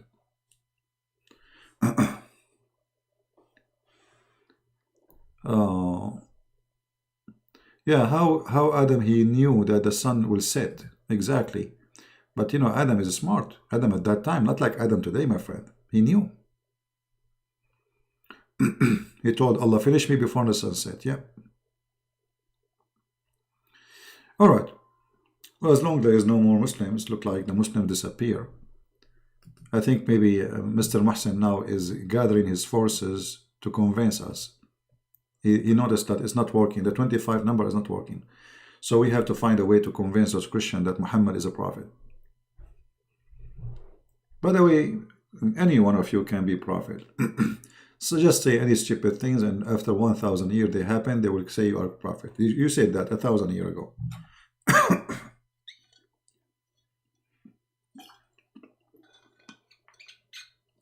Let me make a prophecy. I believe time will come and airplanes will not be driven by anyone in the airplane. I'm talking about passengers. Time will come that human beings will not go to work. Machines will work. Time will come and the human being, he will not even eat. You know? He will be provided with electronic supplement. Time will come and a human being will be able to have a vision which he never had before. I mean, all those they can happen. That would not make me a prophet.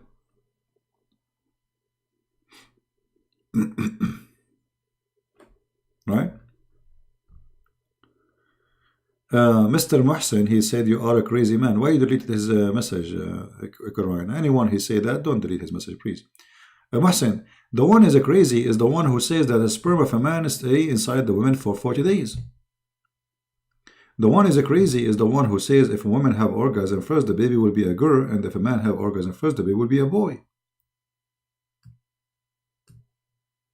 The one is a crazy is the one who promised you women with big boobs in heaven. Or he promised you in heaven that you will have endless penis. I mean, imagine Muhsin, he live in China, and now they have corona. And China now are trying to stop corona from spreading. But Muhsin penis is extending, going behind the galaxy. How China can stop corona if Muhsin, who live in China, his penis is endless? Have you ever heard of a crazy guy like this who promised you endless? What you would do with endless penis? Your wife is next to you. What you would do? You turn? Your wife is next to you in the bed. Your penis is endless. Where is it going to go? What if your penis, by mistake, he took the wrong turn and he went in the Amazon River, and those fish who eat everything, what they call them, guys, the fish there in the Amazon River? What they call them? What if you go in the river? I mean, those Amazon fish, they will eat your private part alive, my friend. You will be a big, I mean, you will have fun. What kind of a prophet this prophet is? You tell me. Why you are so quiet? You call me crazy. Why am I crazy? What I said is, you know, to make me crazy. Did I promise you 1 mile butt? Did I say to you that Shaitan, he take care from your anus when you pray? Have you ever heard of a prophet say that? That when you bend over to pray, Shaitan, he will take care from your anus and he will not stop until he make you fart and he hear it and he smell it. Who is the crazy? A prophet of God saying that Shaitan. Hey Muhsin, I want you to be honest with me. When the last time you felt somebody playing with your anus, taking hair from your anus? Because if you say to me you never felt that, that's mean Muhammad is a liar. Let me find the hadith so you will not say I'm lying. Because, you know, he will say he's lying. You know them. We show them the story, we show them, hey, da'if. You know, da'if, this is da'if.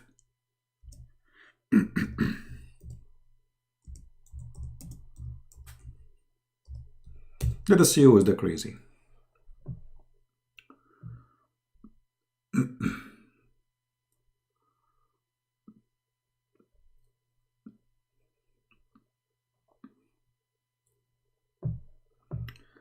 I have the height in front of me, but I'm just trying to find an official website.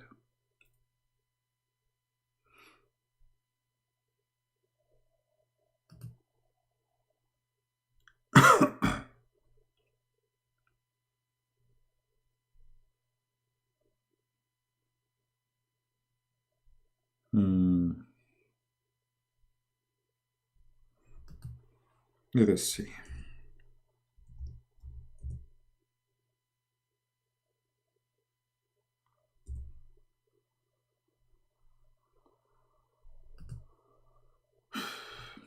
Man, oh man.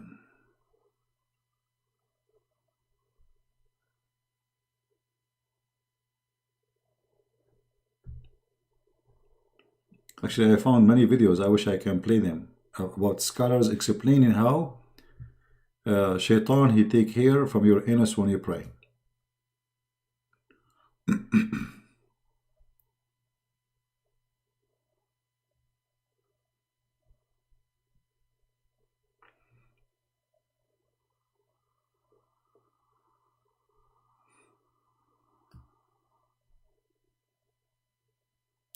All right.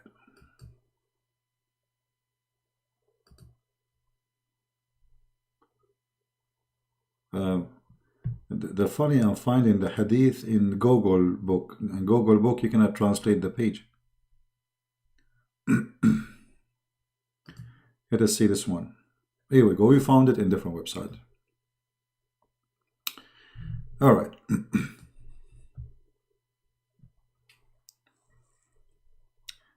Let us zoom out and translate. إن الشيطان ليأتي أحدكم وهو في صلاته فيأخذ بشعرة من دبره فيمدها فيرى أنه أحدث فلا ينصرف حتى يسمع صوتا أو يجد ريحا. Shaitan, he come to you when you are praying, and he will take hair from your anus, dibruhu. فيمدها فيرى, so he will straight the hair out. He will pull it out. And then he wait until you fart, and he will not leave until he hear it and he smell it. Let us zoom out so we can click at Google Translation. Translate. All right. Shaitan will come to you while you are in your prayer, and he will take a hair from your backbone. It doesn't say backbone, it says your anus. Are you there, Muhsin? Muhsin, are you there? This is a prophet of God talking, and then Shaitan, he will extend the hair. He will extend the hair in your anus, and he will not leave until he hear the sound of the fart and he smell it.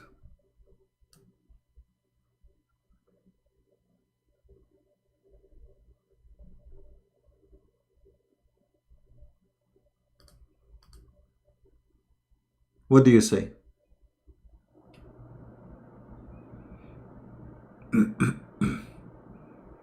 In different hadith it says that Shaitan, he play with your butt. He play with your anus. And you are saying to me, I am the one who's crazy? And for sure this hadith will, they will say it's da'if. And it's embarrassing. Very embarrassing.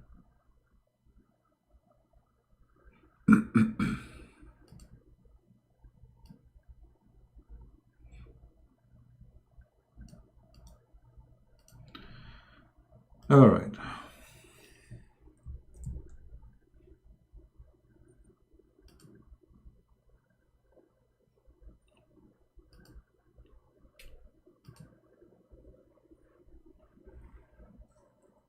It says anus, scroll down. Well, I know it says anus. It says, yeah. It says Dibrahu. Dibrahu is anus. Anyway,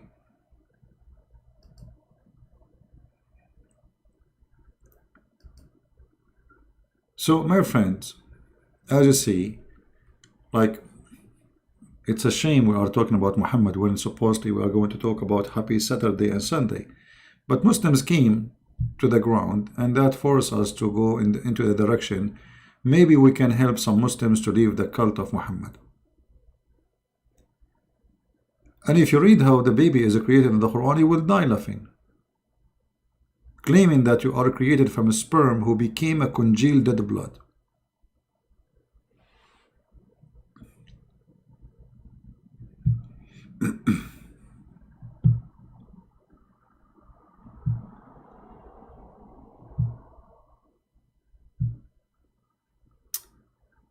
All right. Well, the important for us, I mean, Islam is so clear to us, I mean, it's very easy. And I'm very thankful, by the way, that we have those books. Because many, they can get confused, and many, they are weak. Satan is very powerful. Until now, there are some people, they might believe in Muhammad as a prophet. And even you will see somebody converting to Islam. This is how foolish a human being can be. I mean, if a fool like Muhammad can fool you, how fool are you? Seriously, how fool are you if a fool like Muhammad can fool you? How fool are you to believe that there is heaven full of women and women have no panties and their legs is up waiting for you if you say Shahada? What about Allah? He sent me some of those women right now.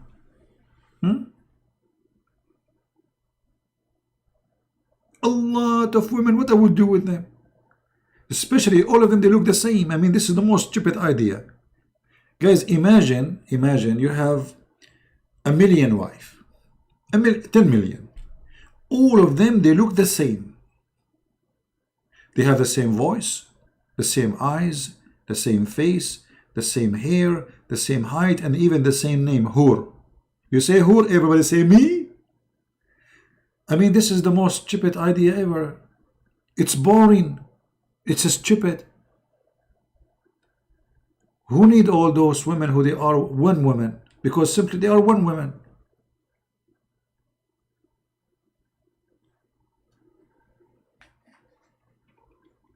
They are one woman. Who even look the same? If you have my book, Sex and Allah, you will see that it says all of them, they are all one woman. CP, I am a female. Itamara, who said that you are not female? I'm not sure what do you mean. I'm not even talking about you. What do you have to do with my topic?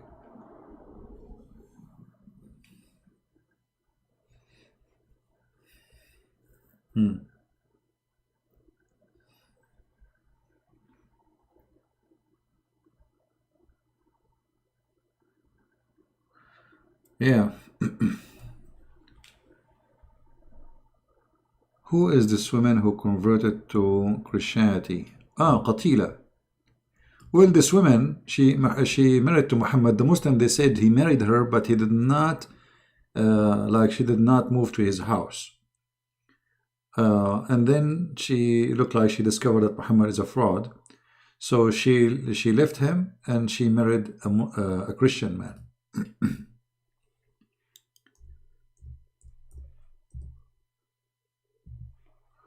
Her name is Qatila bint Qais, and I respect her,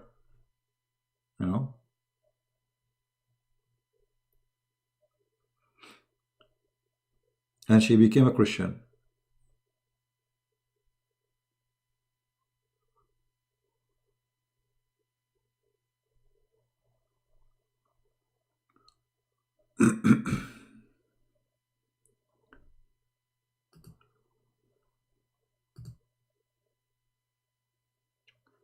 Anyone? Qatila, actually, the name is strange because Qatila, it's like saying it's the one is killed. It is what Qatila mean. But in these days, the people, they have like strange names which we don't use today.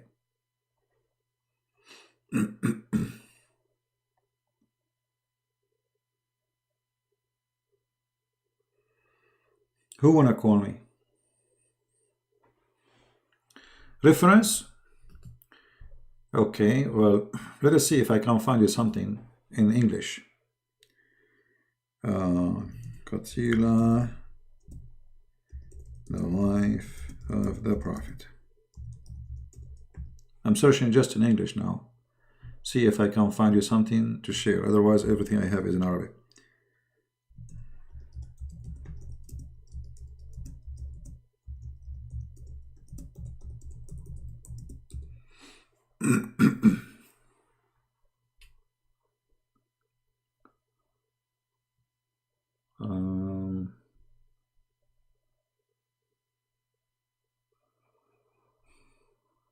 Until now, I got nothing in English. Nobody's talking about her. Let us see if we change the letter Qatila.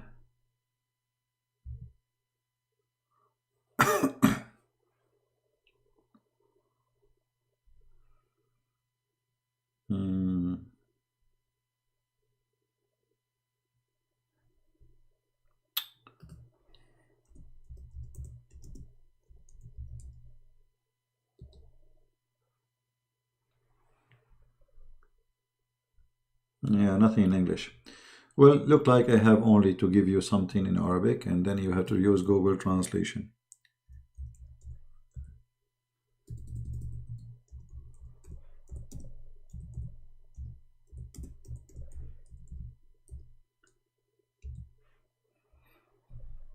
All right.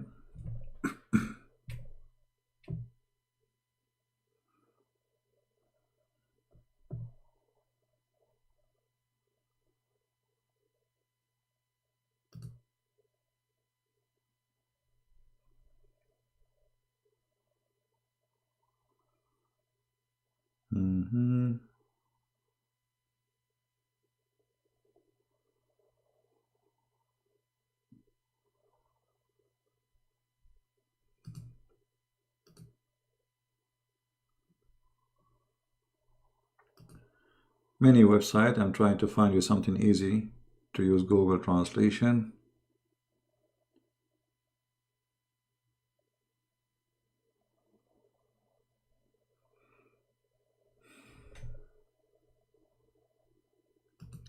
Okay, this website, you can use Google Translation. They are asking, who is the woman who married after the Prophet, you know? Let us see this one. You can open this link. And then you click at Google Translation and translate. All right. Do you hear the fire department? My place here is not far away from the fire department. No, this is not Khadija. We're not talking about Khadija. We're talking about a woman. Her name is Qatila. She did marry after Muhammad. And she left Islam. She became a Christian. She married to a Christian man.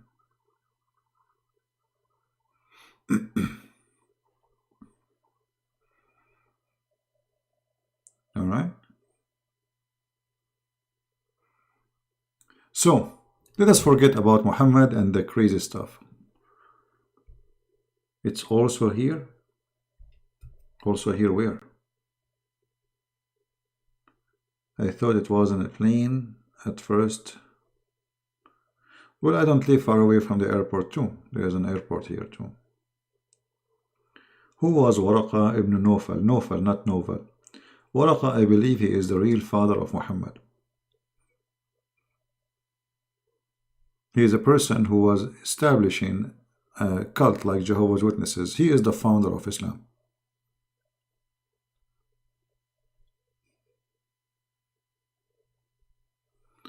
زينب بنت محمد كانت مسيحية وماتت مسيحية. I'm not sure about that. And Muhammad, he don't have any daughters, by the way. Those are not his daughters. Those are daughters of Khadija.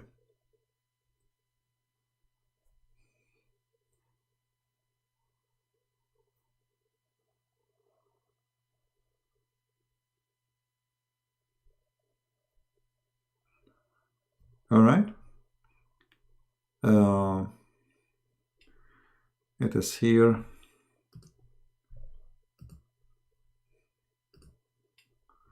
Forget about Muhammad and the stupidity of Muhammad.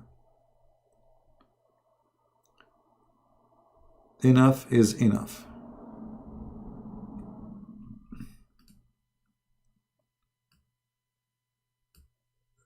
Time to jump on the air. La la la la la la.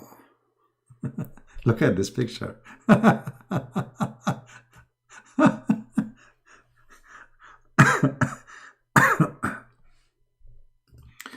I mean, you know, the camera is amazing. Do you sleep with these lies every day? Look at this, Mohsen. Everything we said we show on the screen, and this crazy guy saying lies. Here we go. Look at this guy. Did I say anything without showing the reference in the screen? Are you mentally ill? Are you literally mentally ill? Everything I said, I show it in the screen, and you are saying to me, do you sleep with those lies? I mean, how stupid are you? Not a single thing I said, it's not in the screen from your website, from your Islamic hadith. Showing, giving the link, showing the reference, showing the numbers. And then you say to me, you sleep with those lies? No, my friend, you sleep with your stupidity. Because you are suffering and you cannot believe it, how stupid your prophet, so you accusing me of lying when I'm showing you what is written there. Okay, Mohsen, I have a challenge for you. Which one of the lies I said is a lie? I will post for you and I will call you in Skype right now and I will make you read it. Is that fair, guys? Because if I'm lying, get me busted. Call me right now. Tell me this hadith you said does not exist. Which one? Choose anyone.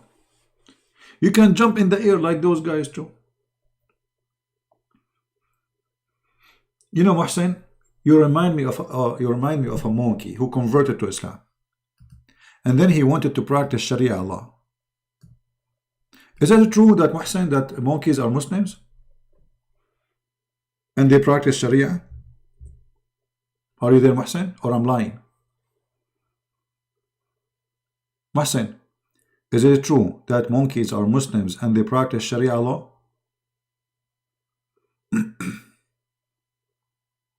Hello? Mohsen? What happened to Mohsen? I mean, what's wrong? My friend Mohsen, are you there? Is it true that monkeys are Muslims and they practice Sharia law? Or either you say it's true or you say it's a lie.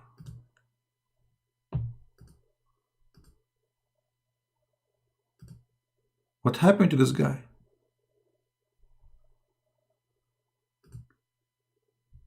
See how twist? Okay, guys, did he say how twist you are? Okay, here we go. Let us see the hadith. He said, I am a twist. Let us see who's a twist. Here we go. This is one of the companions of your prophet saying, during the pre-Islamic period of ignorance, I saw a she-monkey surrounded by a number of monkeys. They were stoning it because it had committed illegal sexual intercourse. Do you see it? Sharia law. Stoning to a female who committed adultery, brother. Sahih al-Bukhari, hadith number 3849.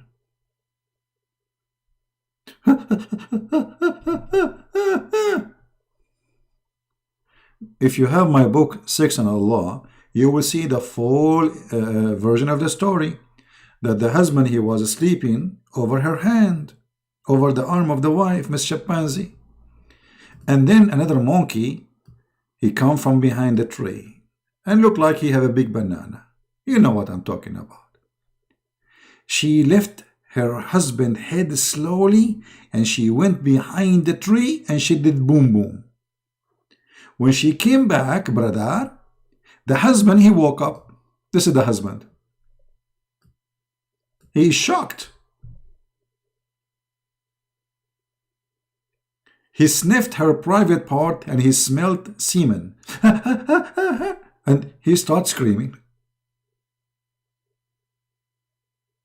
And then all the monkeys, they gather together and the Sheikh, Zakir Naik, and they decide to stone the monkey to death. And this is the hadith in front of you. So who is a liar here? And who is the crazy?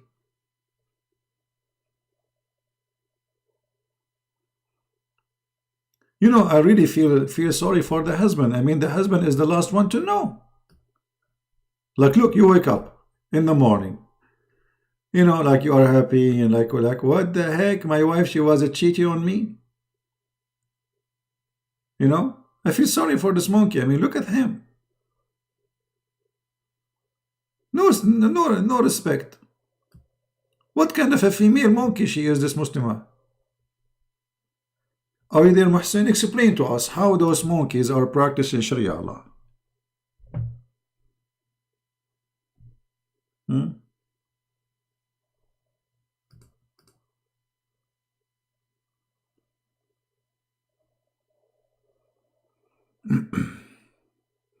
There's millions of embarrassing hadith. Most of them, they are in Arabic. Hey, come on, man. Husband, it's okay. Take it easy, man. I mean, look at you. Look at you. I mean, I don't blame her for cheating. Close your mouth. You know? I mean, do you blame the wife for finding a brand new boyfriend? You know? She found a new, a cute husband, boyfriend. Very cute, you know? And he is very qualified to be a perfect, spouse. This is the new guy.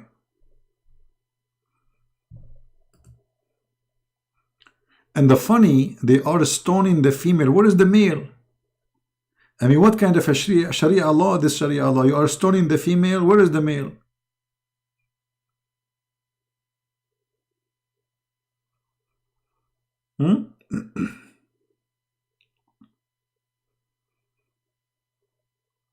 Are you there, Muhsin?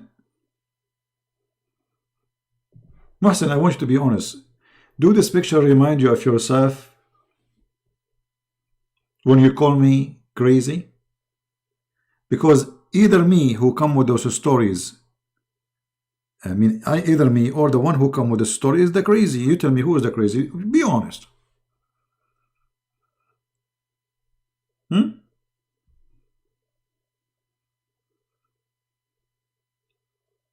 Even monkeys are Muslims. What is left? Okay, hold on. You remind me of something. Forget about monkeys now.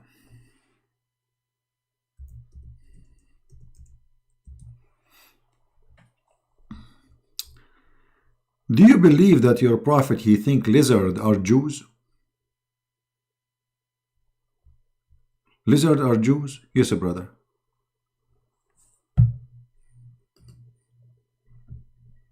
And this is Sahih Hadith.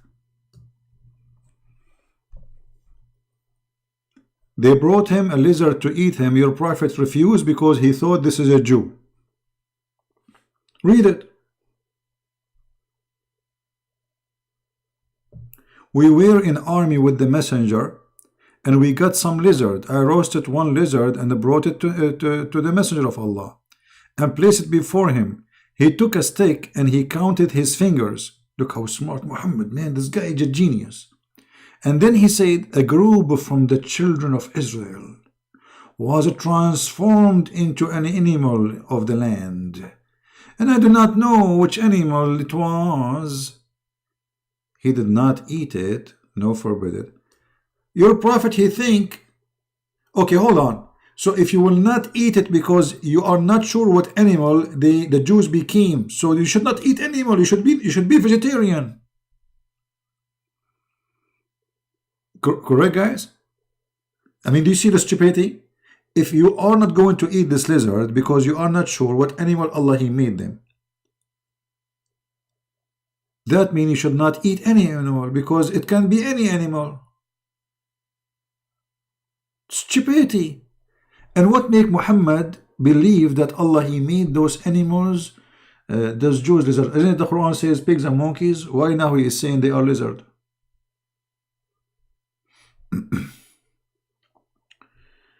Let us show you a different one.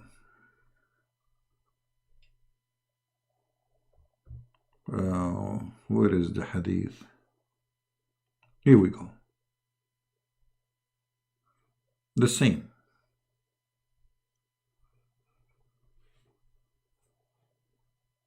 Lizard. The Jews are lizard. I mean, you guys, you're a prophet just because they have 5 fingers, and the Jews that have 5 fingers, that means they are Jews? You mustn't have 5 fingers, don't you? How cute. Let us see if the lizard look like a Jew, by the way. And I'm not sure. I'm going to make like a study about this intelligence of the prophet. I mean, how in the world this man Muhammad, this madman, he think that a lizard is a Jew?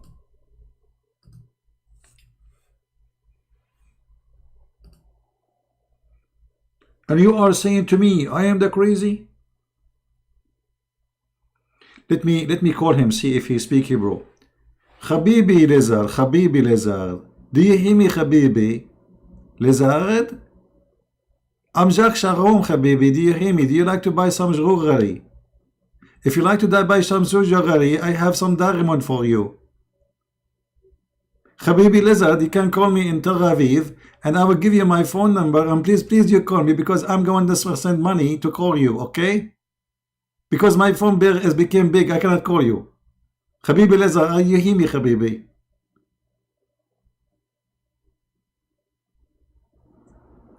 Obviously, your prophet is mentally ill. He think a lizard is a Jew.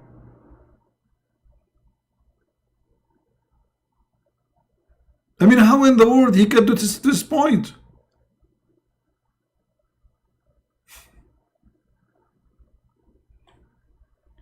And look like he is listening now. Oh boy.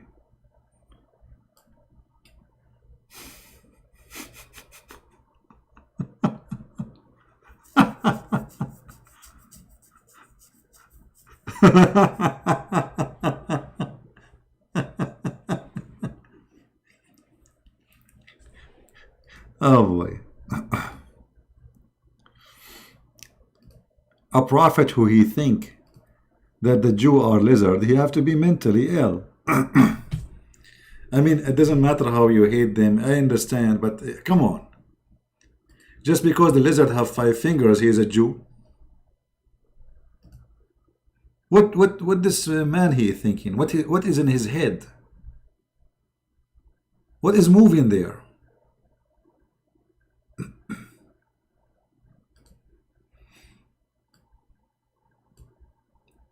Brothers and sisters, I'm going to introduce for you my friend Benjamin Netanyahu. Our friend here, Benjamin Netanyahu, he is going to introduce you things for you. This is Benjamin Netanyahu now. This is the Prime Minister of Israel. He's a lizard.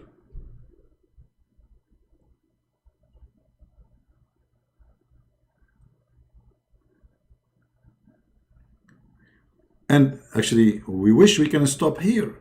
Muhammad, he went far with his stupidity to the point he think even rats are Orthodox Jews. Rats are what? Orthodox Jews. Let me show you. You think I'm joking? No. Oh boy. Where is the hadith? Here we go. Look, listen to the wisdom, brother. Listen to the wisdom. Are you there, Muhsin? Muhsin, are you there, my friend? Listen carefully. The Prophet said, a group of Israelites were lost. Nobody knows what they did. Look at the honesty. The Prophet now, look. I mean, he knew everything. Suddenly, he did not know what they did. He knew that the nation of Israel is lost. He knew they transformed and they are cursed. But what he did exactly, he don't know. So look how honest he is. But I do not see them except that they were caused and changed into rats. Rats. Allah made the Jews rats.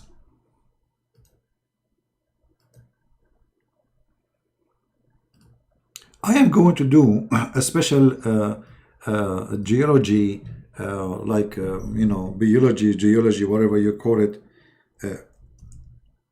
study. And I'm going to check it out. Look at this discovery. I mean, the prophet was telling the truth, brother. Look at the eyes.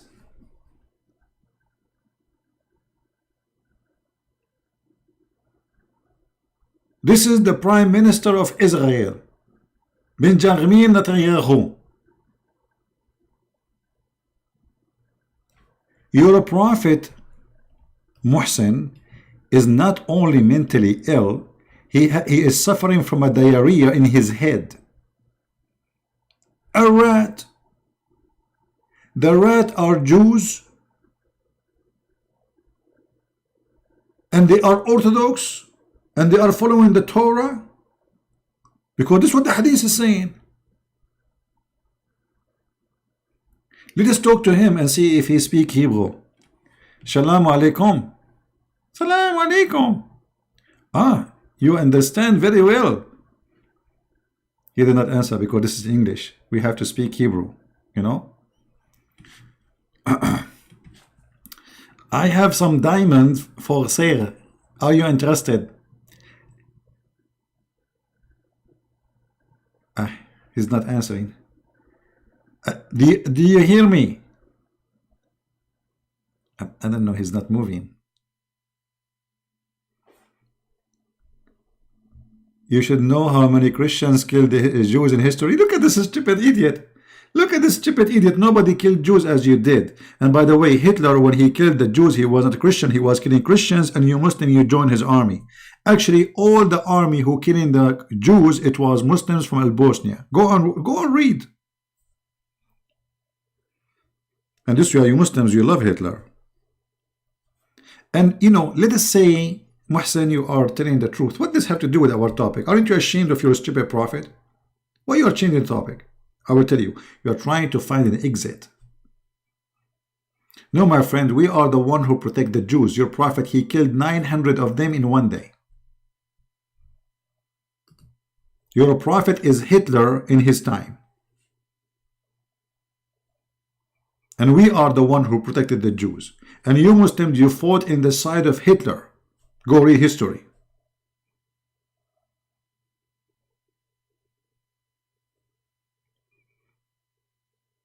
Many volunteer and they join the army of Hitler.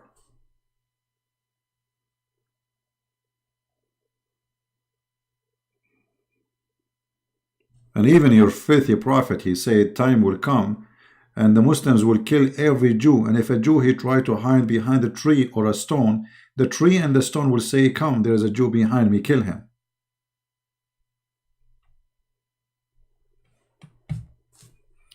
Let us go back to the topic, because Muhsin, he find it very embarrassing that his prophet is mentally ill. He thinks that Jews are rats. But why Muhammad, he thought the Jews are rats? Look how smart this guy, guys. Look at this. Look how deep he is thinking. He is a person of logic and reasoning. He did not just say the Jews are rats. No, he said they are Orthodox Jews. Look, he said, except that they were cursed and changed into rats. 4. This will remind me that Allah, he prayed 4, not 2. 4 is the reasoning. Look at your prophet intelligence. 4. If you put a milk of a she-camel in the front of a rat, it will not drink it. And if you put the milk of a sheep, it would drink it. If. Look at this logic. He discovered the reason why they are Jews. Anyone who rejects the Messiah is a rat? Well, thank you very much. That is your prophet. Your prophet, he rejected the Messiah. First, he called him Isa, which is not the name of the Messiah. Secondly, he rejected that he is divine, and that means he has rejected the Messiah. Number 3, he ordered to kill his followers. Number 4, the Jews, they accepted the Messiah. All the disciples of Jesus are Jews, you idiot. And the Jews are the one who bring Christianity to us. And you are officially a fool. You have no idea that the Jews are the first Christians. The Jews are the first Christians before us, before me as an Arab. Foolish, like your prophet. And look, you will do anything to avoid the stupidity of your prophet. Are you willing to answer how a man, he have a brain, he will say such a statement? Because rats don't drink she-camel, that make them Jews? Will you Muslims don't drink whiskey? And donkeys don't drink whiskey.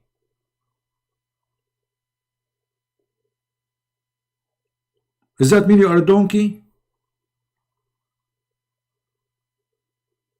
By the way, Muslims, they drink whiskey more than anything. Actually, they not only they drink alcohol, they buy perfume and they drink it in Saudi Arabia. This is how much they are addicted to drinking.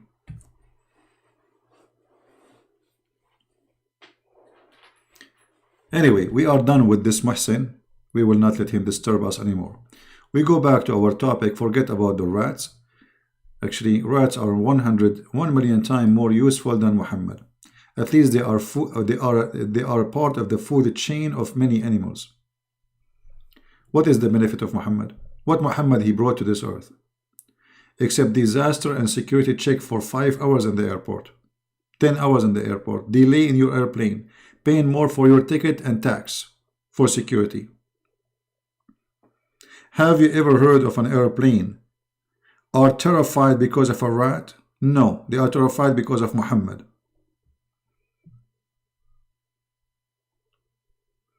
Have you ever heard of a rat exploding himself in a bus? Never. Have you ever heard of a rat kidnapping a child, she is 6 years old, and raping her? Never.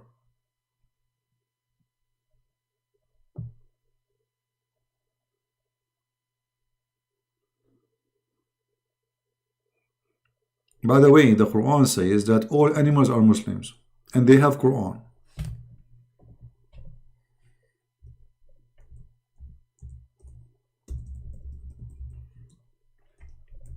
Another stupidity of this man Muhammad.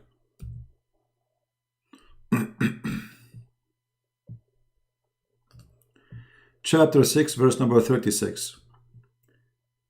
There is not an animal that lives in this earth, nor being that flies in wings, but it's a part of communities like you. Nothing have we omitted of the book. Look at the stupidity.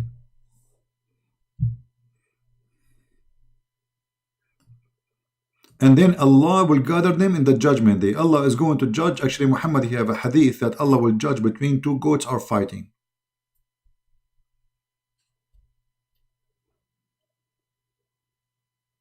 Allah will judge between two goats are fighting. Meh.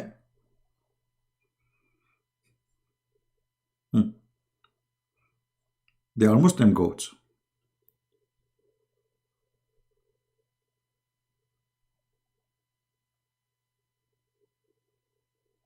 Yeah, Muhammad, he killed Qurfa. She was over the 85 years old. Some they say even 90. And he cut her two pieces. He teared her up alive between two camels. He tied her legs to two camels. Look how filthy he is.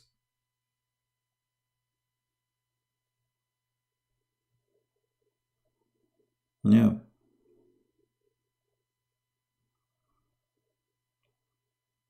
All right, let's change the topic. Let's think about something nicer and happier than the stupidity of Muhammad and the madness of this idiot. Muhammad the fool. Camel urine guy. Brother, I have a sickness, brother. Can I drink something? That is a Christian, is made by Christians. That is a Christian lie made by Christians. Get out of here, Muhsin. I gave you enough patience, and you are just a scam like your prophet. Get lost. I'm having patience with you for the last 2 hours, and you are dishonest, and you are a filthy creature. If you have a dignity, you will not say it's a lie. Everything I'm showing you, it's in the screen, you donkey. And by the way, look what your prophet said about you. If you raise your head before the Imam, Allah will make your head as a donkey. You tell me, did you raise your head before the Imam? I'm sure you did many times.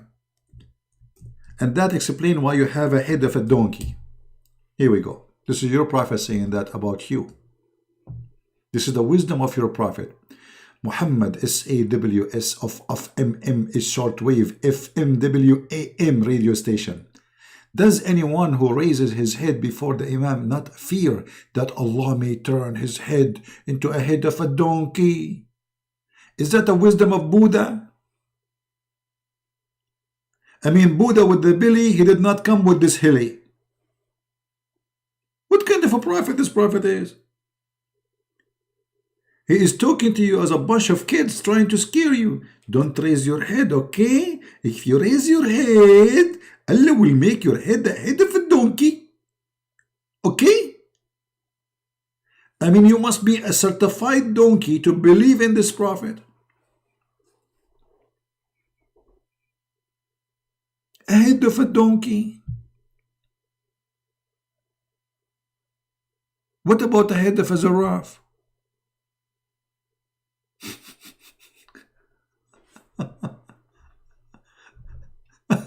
I mean, what's wrong with this guy?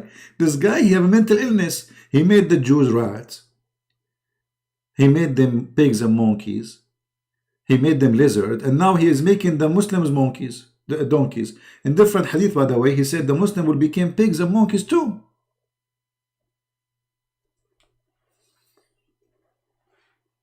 I mean, this person, he sounds like a Hindu. Sound like a Hindu. This is what the Hindu believe. That if you do bad, you will come back to life in different form, and depend how bad it is, how bad you will be. Correct? This person have crazy. Look what he said about the Muslim. They will be pigs and monkeys. What the hadith? Let me try to remember what the hadith was.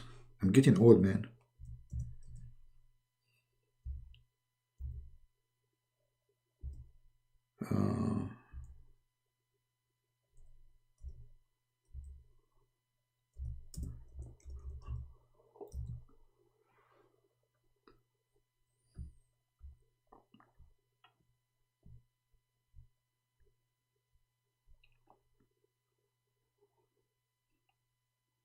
Look at this hadith here.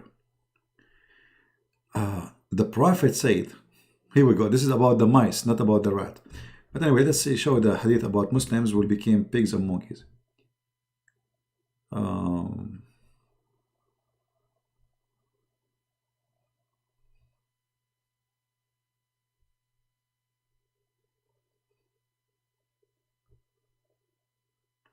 Where is it? Here we go.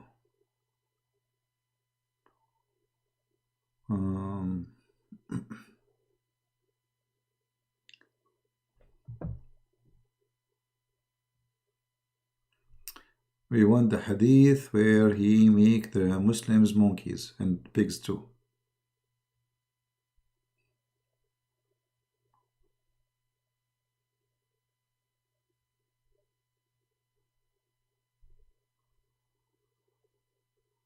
Yeah, actually all of those same, but they are not mentioning that what he will make them. You see, he will make transformation, but we want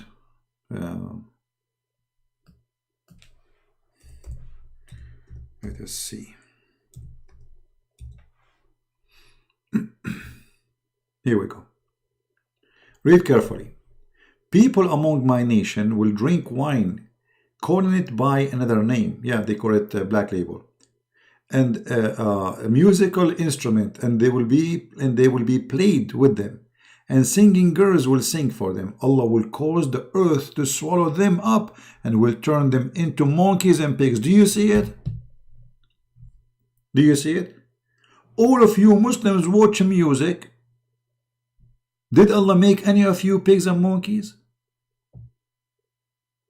All of you watch TV, all of you watch movies, all of you even you watch porn.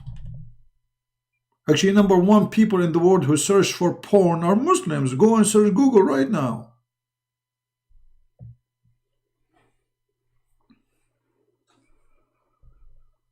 How come nobody became a monkey? The only monkey I see is Zakir Naik. I don't remember anyone at the time. The rest are Fifi and Mimi. They are not monkey yet. Even Muslim, I mean, this guy is mentally ill. Anyone don't accept him, don't follow him. He scared the people by these pigs and monkeys. Here we go, Mahsan, you will be a monkey. Did you hear music? Okay, have fun. You wake up tomorrow in the morning, you find yourself a pig. A cute pig. And my neighbor will take you and make you a barbecue.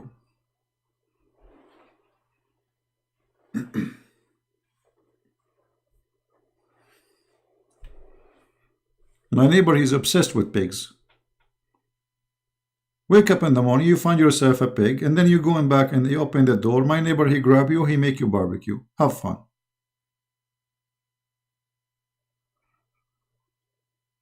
The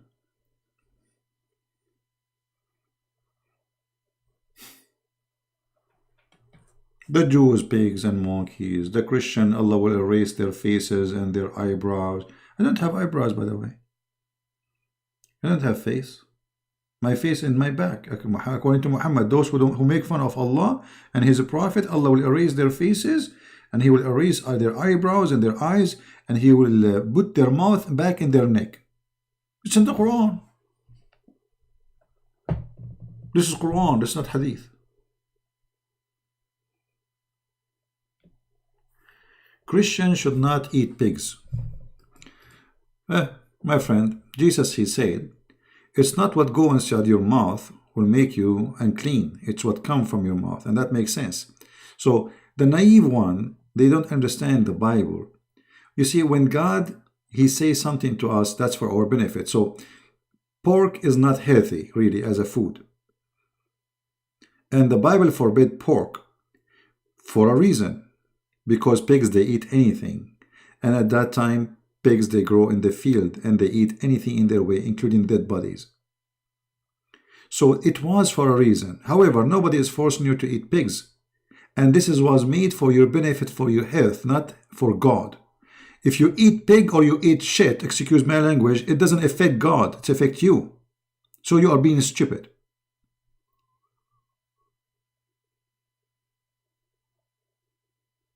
Who care? Do you think God, He care really if you eat pig or not? This is for your benefit. This is why Jesus said Sabbath was made for the man, not the man was made for Sabbath. Stupidity is amazing. Many people don't understand that what is in the Bible about forbidding for you from doing as food is just for your benefit, as a health benefit. It's not because of God. God don't care what you eat. God, He created everything for man to enjoy. Everything.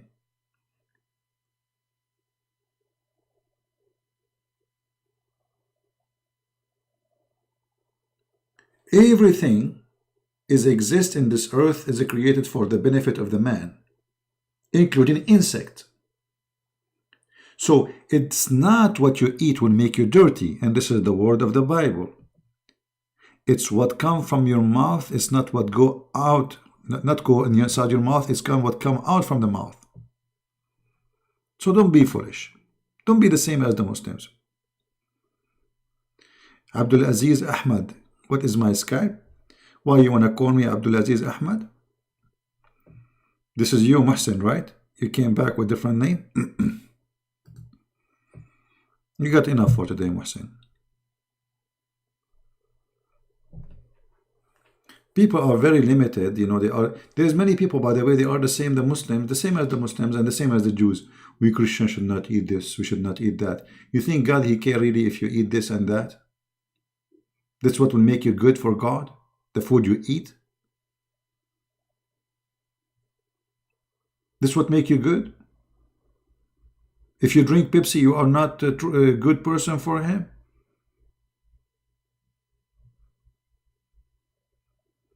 Use your brain.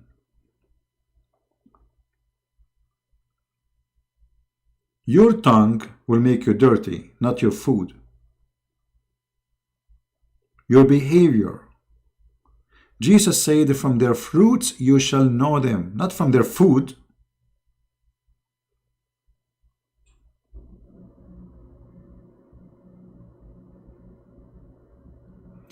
So should we keep Sabbath or Sunday? On Sunday, please tell us. You see, there's nothing is called Sabbath and Saturday, my friend, and Sunday. You see, this is what Jesus said. Sabbath made for, we just read before we start Matthew 12. Go read it. Sabbath was made for the man, not the man was made for Sabbath. So Sabbath made for your rest, for your comfort.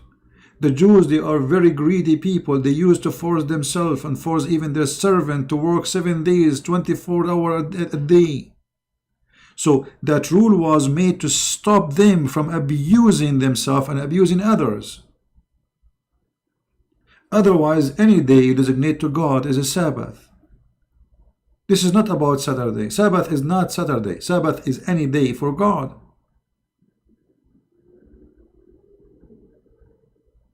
Which means you take it as a holiday. This is what they call it, holy day. A day where you relax, you worship, you be thankful for the Lord, for His gift. It's for your benefit, it's not for God. If you work in Saturday or not, do you think that will affect God? I mean, a human being is very silly. It's like a kid. This is exactly how the Jews, they thought. They said to him, is it lawful for a person to heal somebody in Saturday? Jesus is making the blind see. Jesus is making the one who cannot walk. And they are worried about Saturday. So what Jesus said to them? Sabbath is made for the man. Not the man was made for Sabbath. The law itself is made for the man. Not the man was made for the law. And this is why we reject Islam. Because in Islam, you became a slave of the law. You became a slave of ritual. You became a slave of routine and stupidity. While in fact, God do not need your ritual. God, He do not need your holiday. God, He don't even need your prayer. It's you who need it. God need nothing from you. Nothing. It is you who need God. It's you who need Saturday. It's you who need rest. It's you who need food. It's you who need the prayer. It's you who need salvation. It's you who need forgiveness. You need nothing. You see, whatever you do, you are not doing it to God. You are doing it yourself.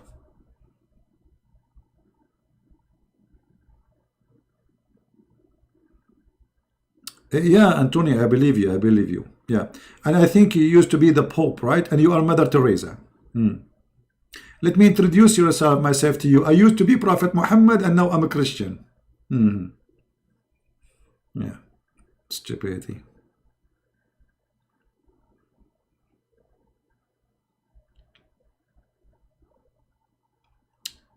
Every day, even Jesus needs Father, God, Allah. Here we go. You just left Islam, you stupid idiot, because you just admitted that Jesus have a father and his name is God. This is how stupid you are. Get lost.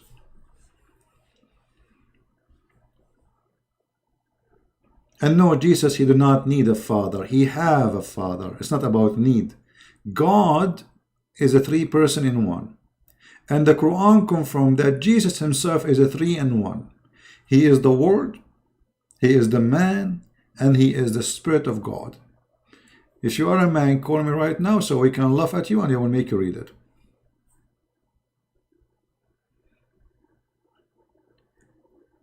So we as a Christians, we should think carefully. Don't be limited like the Jews and the Muslims.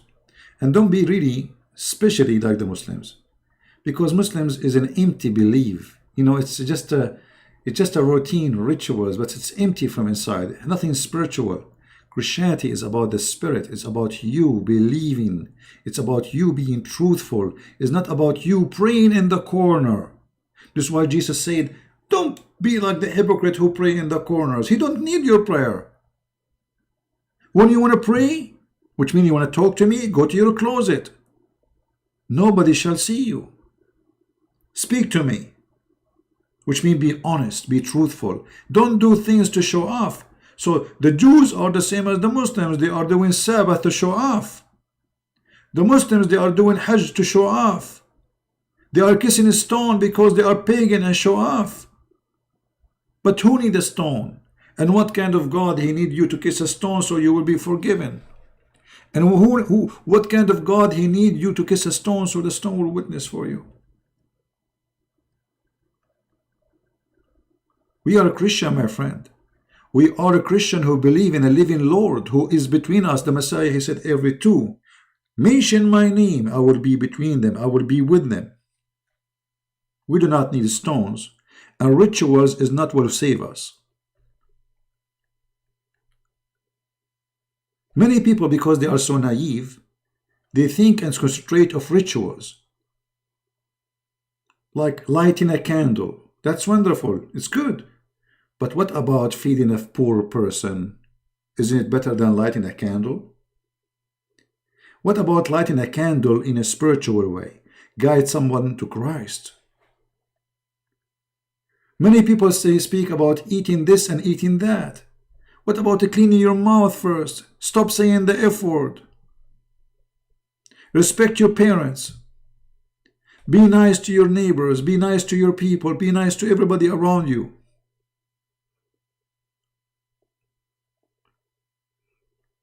While Muhammad was teaching his followers, if you eat a pig, you became dirty, yet he was teaching them to rape women and to beat their own wives.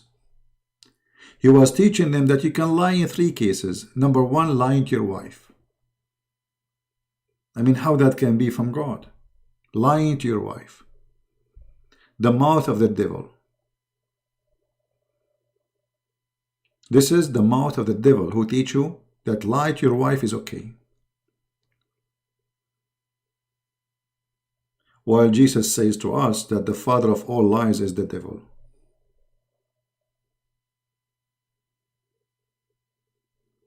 Question, and is this CP why God keeping us waiting? I don't understand you, my friend. What does this mean?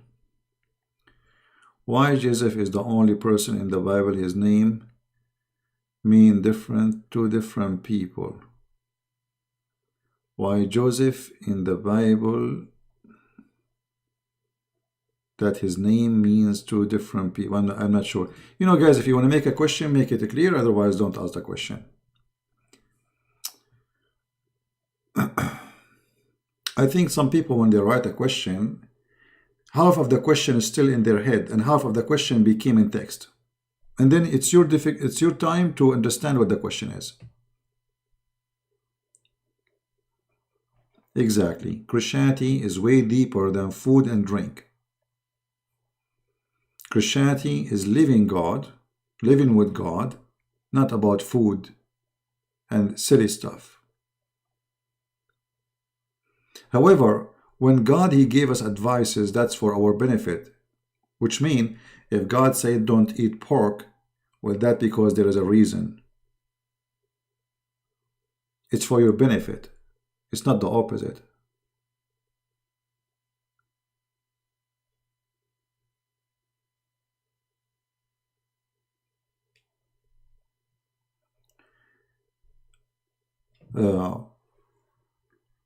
So don't be like a very shallow person, you know.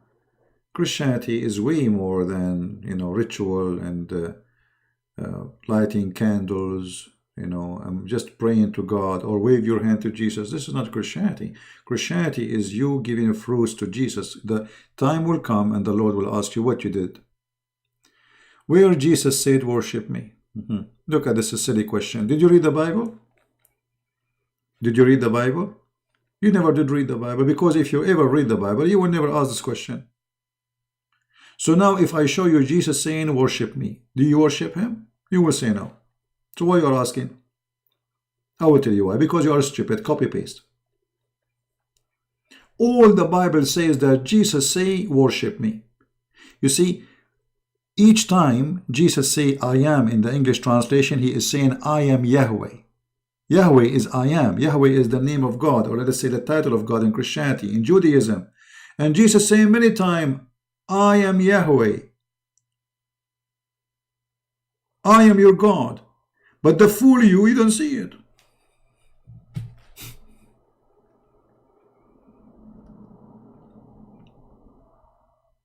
Did Jesus say, I am the light?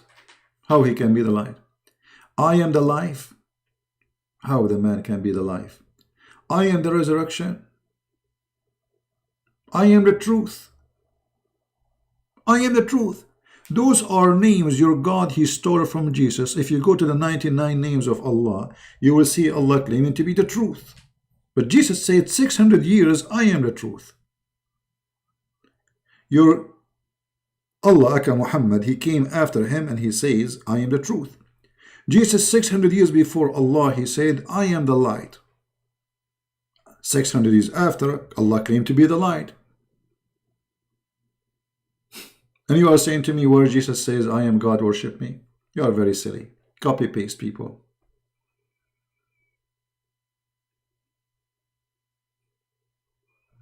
Copy paste questions. All the Bible is saying, Jesus says, I am God, worship me. All over. The Messiah, he asked the Jews, he said to them, what do you say of David? What do you say what? Of David. They said he is the son of the Messiah, sorry. They said he is the son of David. The Messiah, he said to them, well, if he is the son of David, then how David called him God? Where Jesus says, I am God, worship me.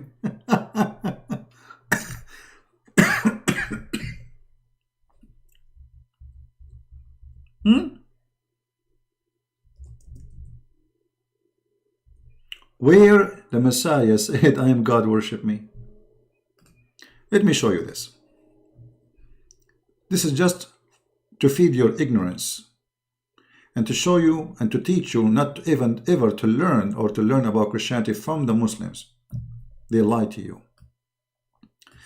This is Matthew chapter 22. All right? Matthew chapter 22. Read carefully with me.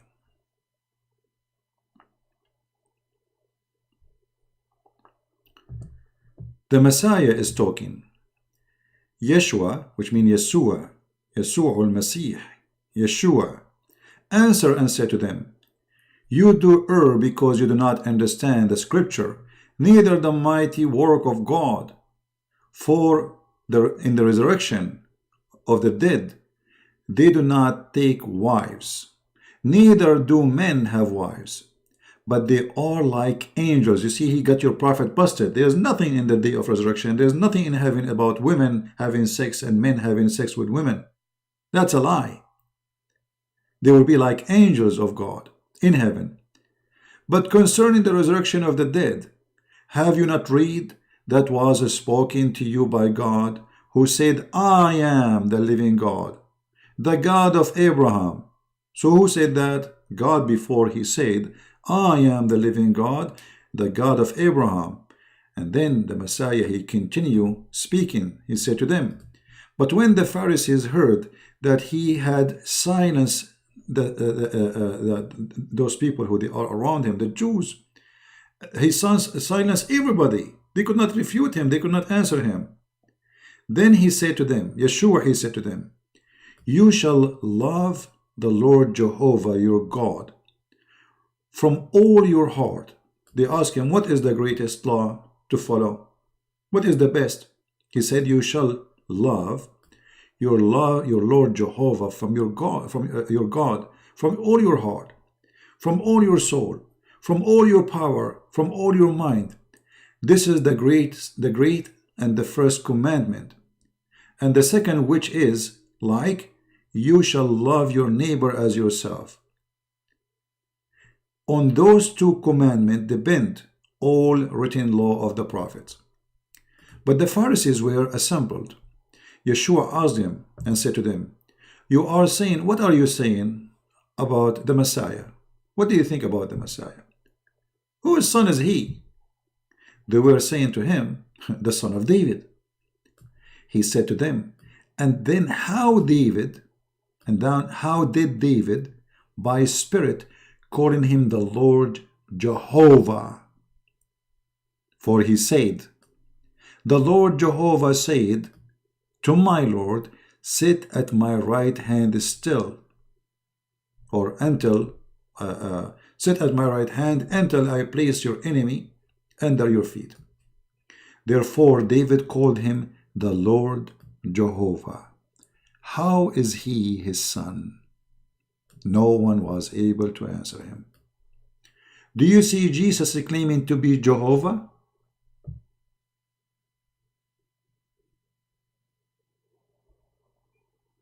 Are you there, Muslim? I forgot you don't even know what Jehovah means. You are an ignorant Muslim.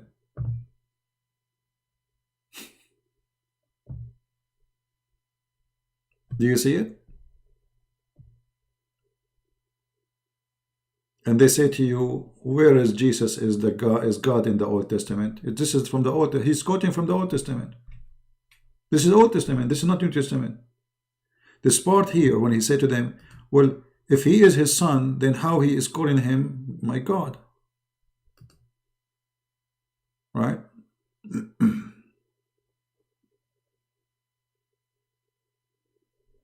Right? If there is any significance to it, like Messiah ben Joseph in Jewish belief, my friend, the Messiah is okay.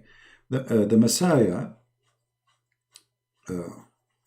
Mary and Joseph, they are married. Engagement for the Jews is the same as marriage, which means they are married, but they did not live together. So when Mary, she delivered a son, that son is a son of Joseph by birth. So what is the difficulty for you? He is a son of Mary and he is a son of Joseph. So by marriage, Joseph is the father. In reality, he is not.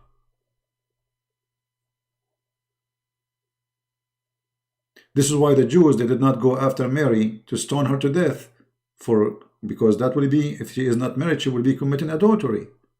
But she is married. Engagement for the Jews is a full marriage, but there is no sexual relationship yet.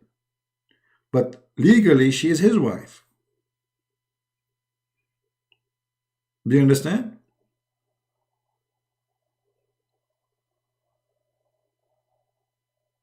I answered you, Abdul. How Jesus can be son of God if he is also son of David and son of Joseph? You are being stupid now. Get out of here. Son of David, this is not, he is not a son of David. He just answered you. He just refuted you. Did you see? I'm showing even the screen in front of you, you idiot. He is neither the son of David and neither the son of Joseph. He is a son of God. But by birth, he is a son of Joseph. And Joseph and Mary is from the blood of David. So by blood, he is from the line of David. But in reality, he is not. And then he will repeat the question again. Stupid idiot. In China, they say he lived as a donkey. He never came back as a horse. How he is son of David and he is son of Joseph and he is son of God. David is a grandfather. So I am his son. The same as I say I'm a son of Adam. Does that mean Adam, he slept with my mother, you idiot donkey? When I say I am the son of Adam, does that mean Adam, he is the one who was married to my mom? Stupid, silly. Don't get married. Your wife, she will jump from the window and she will date the first neighbor she see in her way. And they wonder why some women, they cheated their husband. I mean, look at those husbands. How this guy can be a husband? Who in the world, who is this poor woman? She will marry this man. She will not only leave you, she will date a monkey just to get rid of you.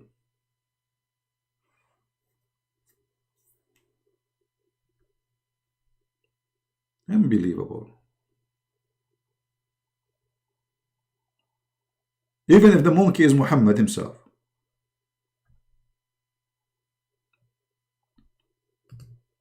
When they say in the Bible that Jesus is the son of David, doesn't make him really a son of David.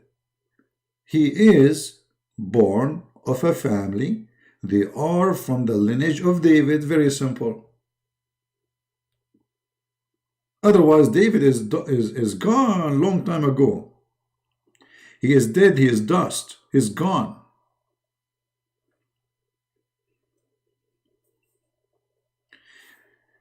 You know, as long as we are here, I have an advice for ladies.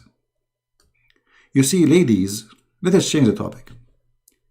Ladies always, you know, with my respect to all ladies, but they are so emotional. And many of them, they choose their spouse in a very wrong method.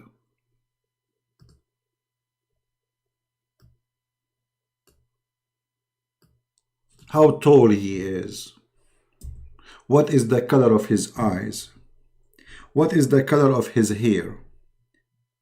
But nobody is interested how stupid he is, how smart he is, how fun to be with a donkey, to live and sleep next to a donkey.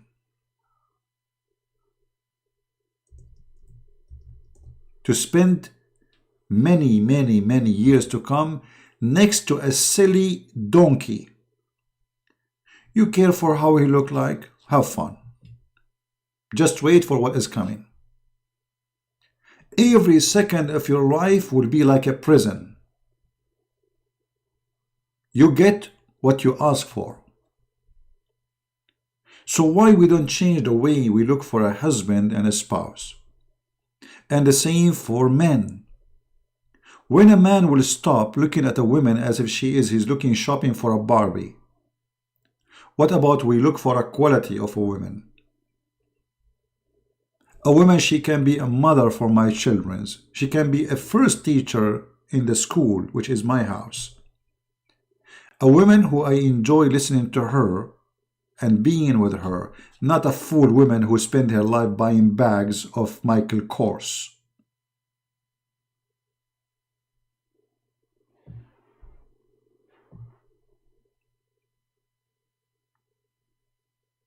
My friend, life is not based in foolishness. If a fool marry a fool, I think they will be matched. They will live better. But the problem is, if you are a fool and you marry a smart, the smart will commit suicide, will go crazy. Look for the quality. And a smart person who is not decent is the devil. Don't marry that person.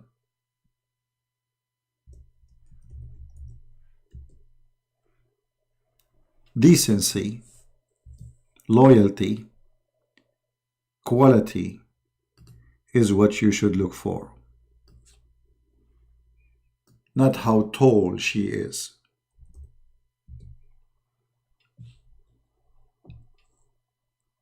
How skinny.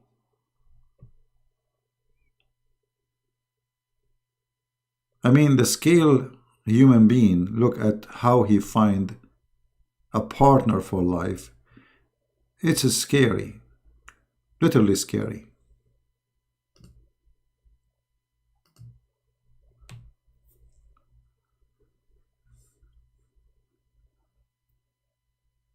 Many, they go to the bar and they expect to find a woman she is going to be a wife in the bar.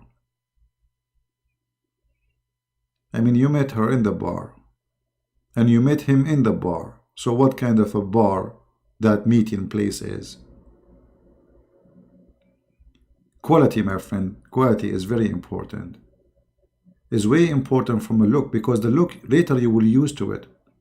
You see, if you meet a person, let us say she is very beautiful. Well, she is very beautiful first day, second day, but then you will use to the look. The look will not be too much of a different. After a month or two, you are living together, she became your wife. Now the beauty will start either increase or decrease. So if you like her more, love her more, then the beauty will increase. But if she is a fool or he is a fool, that beauty will disappear. Fast or slow, doesn't matter, it was going to disappear.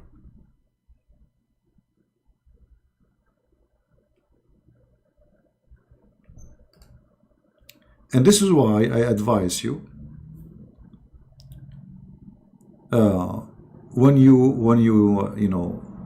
listen to people, let's just say you are going to get married, try to go in deep topic so you can examine the quality of the man,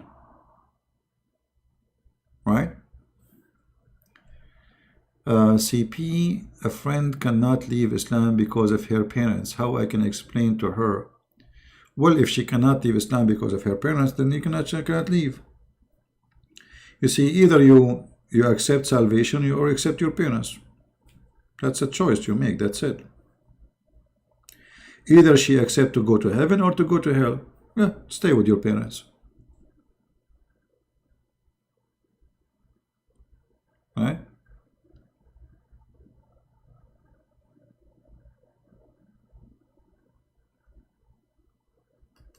Stay with your parents.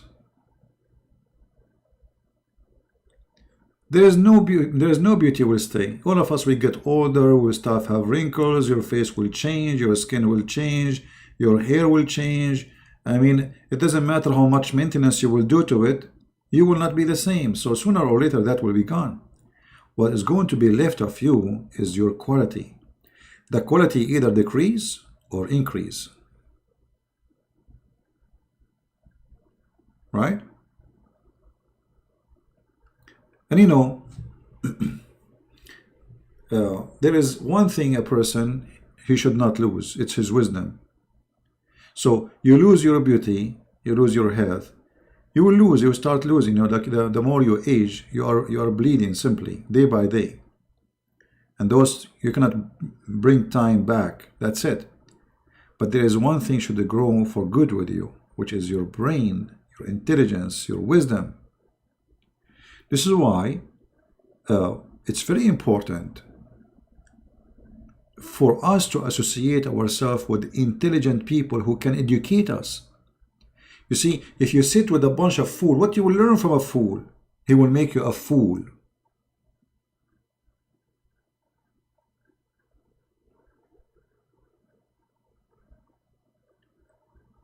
If you sit with the smart people, educated people, they will make you educated. If you associate yourself with a bunch of people who want to smoke pot and do drugs, what you will get next? Right? Abdul Aziz, who is your father, Imam Murrah? You know, I will answer you about this if you tell me who is the father of Muhammad, who was born 4 years after his father. Who is his father? And about Imam Murrah, who is this Imam Murrah? This is what I said to you in the video. Imam Murrah. Do you like to call me so we can laugh? Call me Abdul Aziz. It's fun time. Imam Murrah, those are from the puppy of Fifi, who don't dare to call me. Why Fifi don't call me and ask me about Murrah so we can laugh?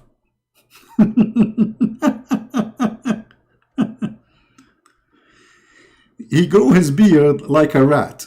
He looked literally like a rat.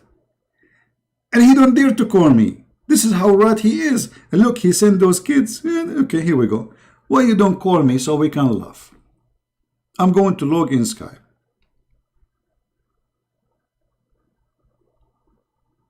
And I want you to play for me the video of Imam Murrah, so we can laugh at you and the one who sent you. The same as we did at you when you called me last time. Call me.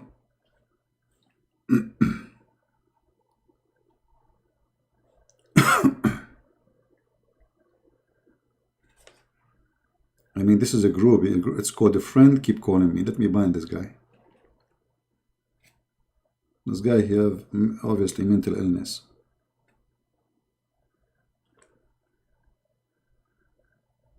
Call me. Let us see Mr. Murrah. I will make you the joke of everybody, and this video will be recorded and everybody will be dying laughing at you. Call me Abdul Aziz, and I want you to play for me Imam Murra video so we can laugh. Are you going to call?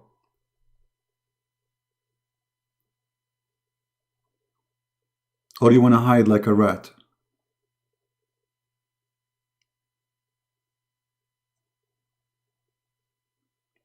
Where are you? Potato. This is why all of you make videos, but you don't dare to call me. I mean, I'm here. I'm here. Do you dare? You don't dare. You are intimidated. You are scared. You are doing poo-poo right now in your diaper. Saying to yourself, I'm not going to call him. I will be humiliated. We have Muhsin is calling. All right. Hello, Muhsin. How are you? First of all, I'd like to give a big shout out to Christian Prince, who finally has decided to go through some of my accusations. Thank you, Christian Prince. He's playing the video. You are truly a brave man. Maybe not as brave as someone who'd debate me face to face, but yallah, it's better than nothing. So, Habibi, I appreciate it. Now, hold on. He hang up, the coward. Why you hang up? Did he call me Habibi? Did he just call me Habibi? My love? Why you hang up, potato? Habibi?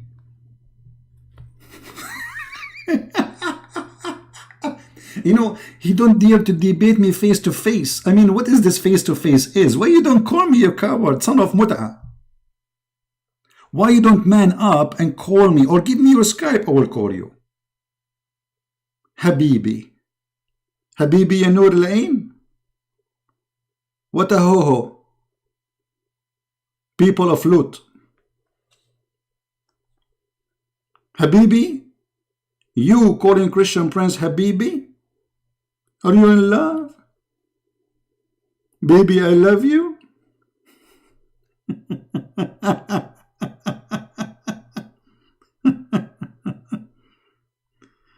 Coward. You know, they claim they can debate me, and they can debate me for sure. They can destroy me, but nobody dare to do it. I am the only one who have his Skype open. Any Muslim can call him. They don't dare to do that. I am the one who says, let me call you. They don't dare to let it happen. Cowards. Go talk to yourself in your video and sit like a rat. People are laughing at you. And actually, I really appreciate those Muslims, because they are bringing me a lot of Muslims who never heard of me. You know, when a Muslim, he sees somebody making more than 100 video for a guy, his name is a Christian Prince. I mean, how much painful this Christian Prince is to you making 100 video about me. And I make 2 videos about you, I made you shish kebab. I do not need to make 200. Actually, I did not make the video about him. I just made the video to respond and get him busted. I don't care who they are. Habibi, huh? Cowards.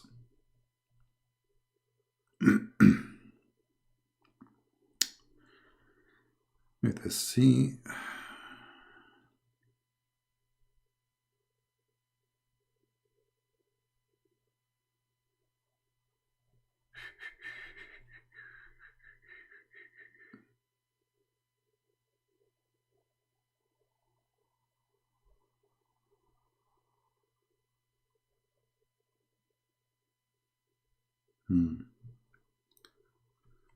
Habibi.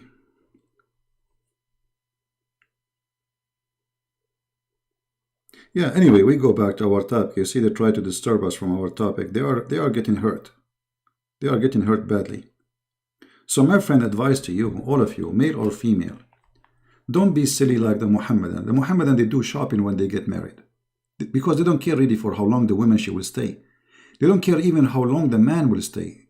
The women in Islam, she care about how much dowry she will make, because this is a business. How much money she will get paid when she get divorced, because this will happen sooner or later. They have no security. You know, their marriage is just temporarily. It is just a contract of sexual sharing bed. It's not really a marriage. For you as a Christian, the story is different.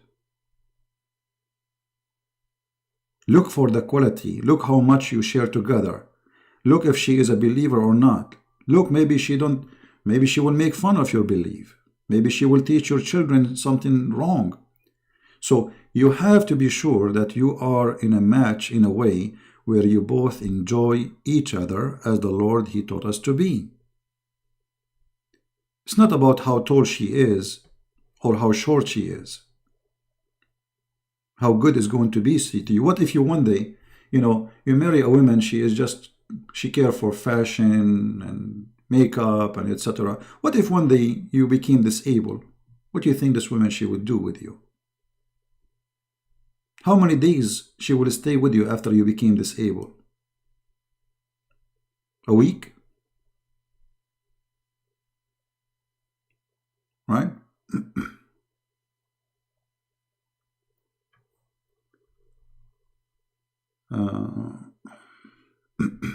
Yeah, anyway, guys, just forget about those names. You know, they are like bugs. They try to disturb what we do. So please avoid them. You know, I don't want to mention their names anymore. Just forget them. I mean, they want to call us. Call us. That's simple. Correct? There's no need to talk about them, and let them talk about us. Let us be the quality, and they are the casualty. They are terrified. They are scared. So let us not to waste our time. For us, our Skype is open. The one want to call, he's welcome. You don't want to call, it's up to you. You are brave. You are a hero. No problem. You know, we are scared of you. Okay. But it is us who open our Skype so Muslims can call. It's not them. So everybody can see who is the one is scared. So we do not need to spend our time just talking about those kids. They are kids. Anyway, so always be careful and don't be fooled by the foolishnesses of these days. You know, a woman, she have a beautiful body. Okay, what her beautiful body will do to you when you get sick, or you became poor. If she don't have a quality, she will leave you. If she is a woman just looking for a husband who will buy her nice clothes or nice jewelries, you know, one day you will get poor. She will leave you for the first man who can afford.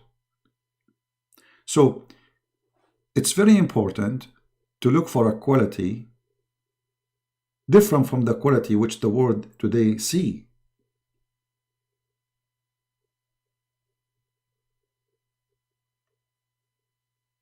You know, these days, I go everywhere, I find women, they have fake eyelashes. I mean, what this is about? I mean, they look even stupid with it. The eyelashes is it's like a curtain. I mean, what is that? You lost your confidence in yourself? You think you are not beautiful, so you have to add plastic to your face? I mean, how much we are losing confidence in ourselves to the point we have to add fake lashes, fake lips, fake whatever, fake even breast. I mean, everything became fake. How in the world that will make you beautiful? That will make you a fool. That is foolishness. Somebody is fooling you, taking your money to give you little things to put it in your eyes. I feel sorry really for women who spend a lot of money to buy a bag, a purse. $300, $500, $10,000. I mean, this is crazy. And how much your salary is.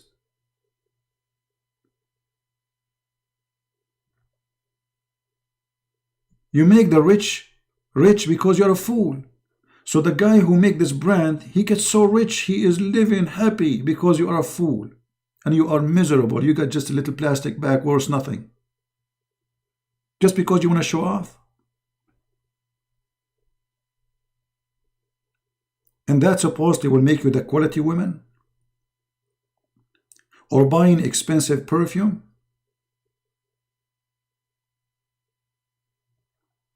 I don't know that how a human being think. All this perfume they give you, it's not even worth the water inside it. They are fooling you.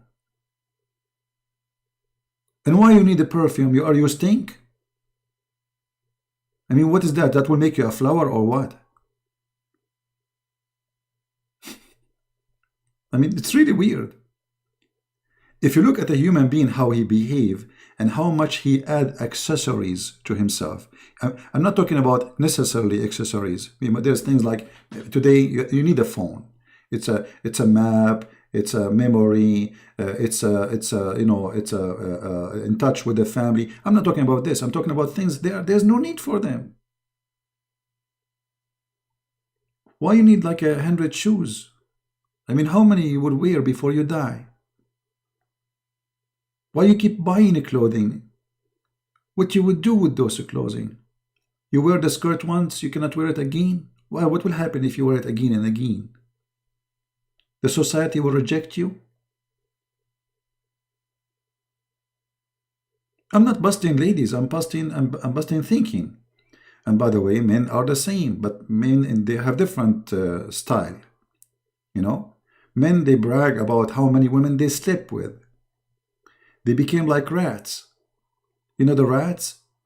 They go from a sink to a sink, and then after they get from the sink, they start bragging about what they did inside the sink. Men, they became full of shame. They are proud. They sit together and say, I slept with this woman, and I slept with that woman, and I slept with that woman. And maybe, in fact, they did not even touch that woman.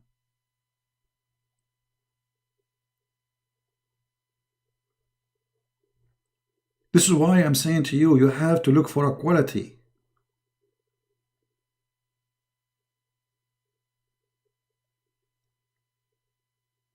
Quality is very important. You focus on the man, how good looking he is, not how good a quality he is. Same for the women.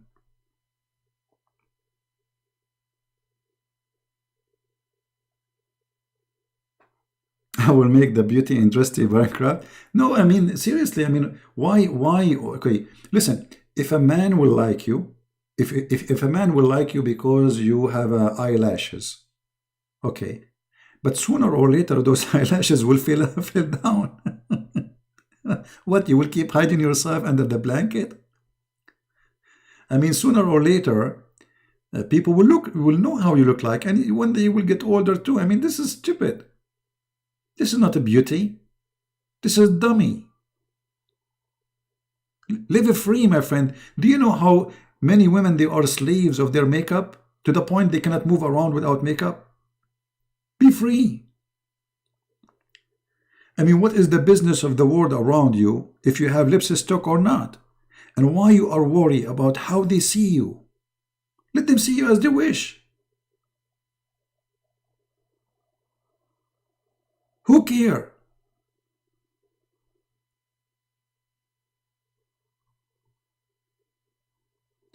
If you calculate how many hours you spend in front of the mirrors, you will see that you destroy maybe 30% of your lifetime in front of the mirror. It's a death plan. You are killing your time, a time which is priceless. You will never have it back.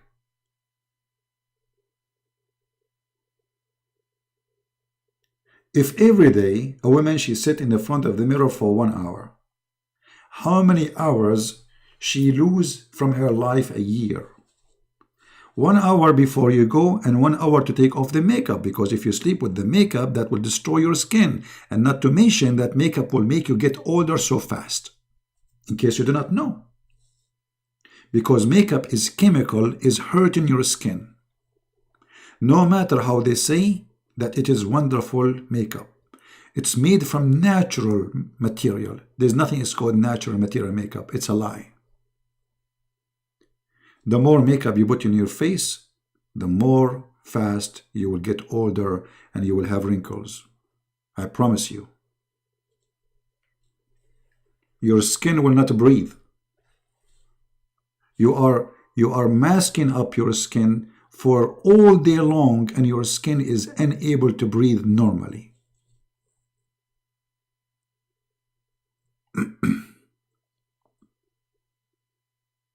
Why you want to do that yourself?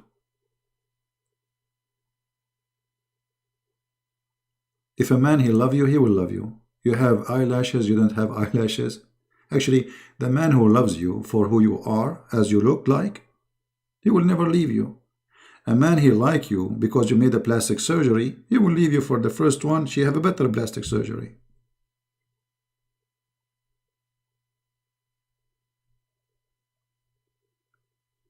In the Middle East, Muslim women, they use a whitening in their skin for their face, and this whitening have a very harmful material.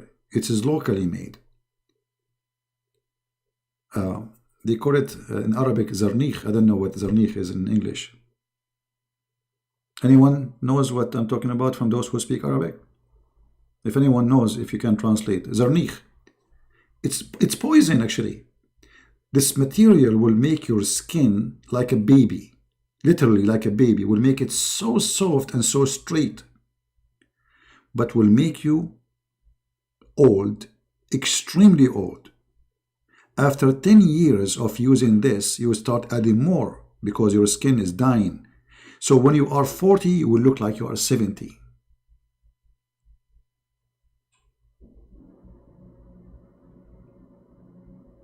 All Muslim women there, in their 40, they look like 60 because they use it as their makeup.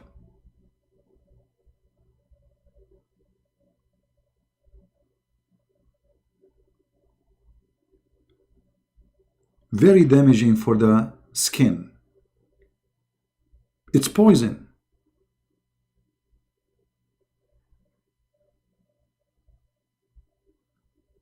Well, those who use whitening, they are being fooled too. Because, first of all, why you want to use whitening? I mean, what's wrong if you being an African or an Asian? Who said that if you are an African, that will not make you beautiful? Who said if you are Asian, that you are not beautiful? That's stupid.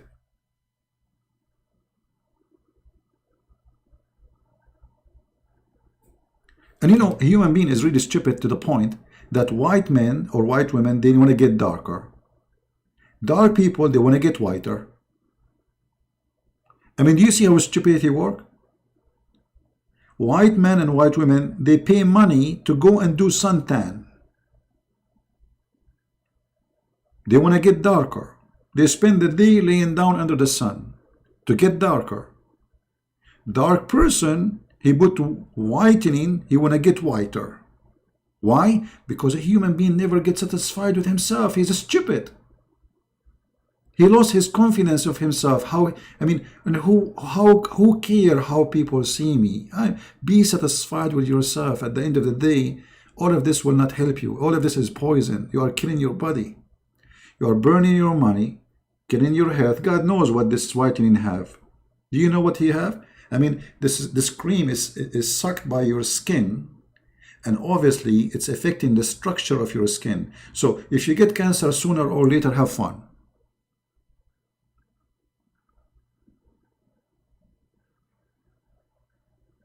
If you are an Asian, God, he made you beautiful. You have an Asian beauty. If you are white, God make you beautiful. You have the white people beauty. If you are black, God made you beautiful. He gave you the black people beauty. Nothing wrong with you. And then, you know, the media, it's controlling you, making you buying things you do not need, or doing things you do not need, or like in making you believe that if you have big breasts, you are beautiful. If you have a small one, nobody will marry you. Why? Are you a cow? Why you need to have big breasts? What big breast mean?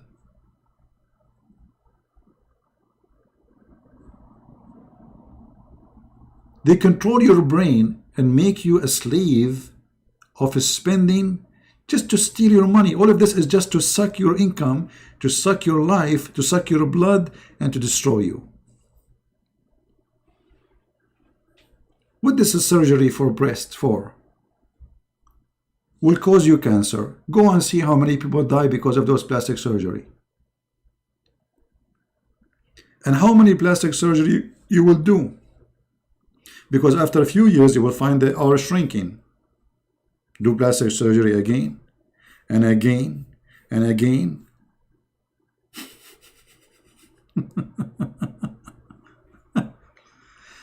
Crazy. I don't know what to say. You know, for me, I feel sorry for those people who practice those things. Be happy with yourself. That is happiness. Anything else is you being stupid, and you will never be happy. Because always you will be disappointed for somebody that did not like how you look like. I don't care how people look at me. I don't even care how I look like, honest to God. I don't care how I look like. Why you want to care? I mean, if people don't want to talk to me because I look like this or that, I don't want them. Just keep away from me. That's even better. People who like me, talk to me. For me, the real person, not the makeup, not the plastic surgery. Let people who like you for real, the real you. Then they will never betray you. For they loves you for who you are, not the one they thought you are.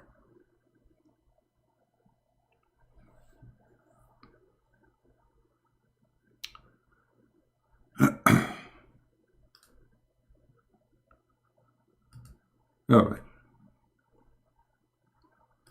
So, my advice that we should just be comfortable with yourself, be comfortable with your body, and the one who like it, the one who don't like it, who care. My friend, be happy. You are a child of God. All of us, we are beautiful for Him. All of us. And if your look will make you sad, well, that means you will live a very, very miserable life.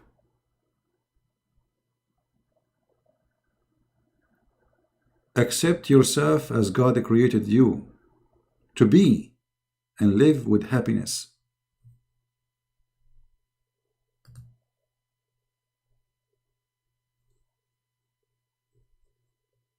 In the Middle Eastern, they are very much people of show off. I never saw a nation they love to show off as Middle Eastern. That's why I don't associate with them. I don't like even to sit with them in the table. And I'm not saying all of them they are the same, but I can say maybe 90% of Middle Eastern, they are show off nation. They love to show off. Hypocrisy, show off, lying, deception, and nobody speak about God as much they do.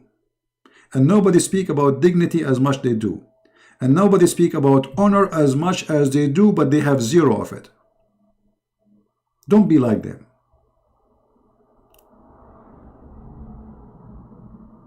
Everything is fake. Extremely fake.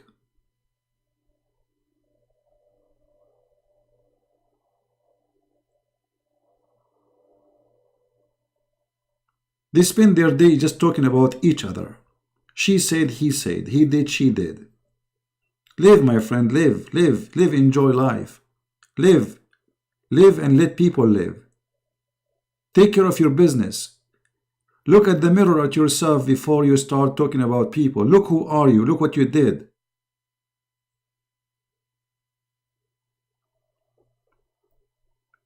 Enjoy life, because this life will be taken from you soon. It's not makeup will make you enjoy life. It's not buying clothing will make you enjoy life. It is you being satisfied with yourself that will make you enjoy life. So when you feel good about yourself, you feel good. That's it. Nobody can take that from you. And why you will not feel good about yourself? Once I talked to a person. She was a female, and she said, that she is sad because she is very short. And she said, I wish that my dad, he did not marry my mother. I said, why?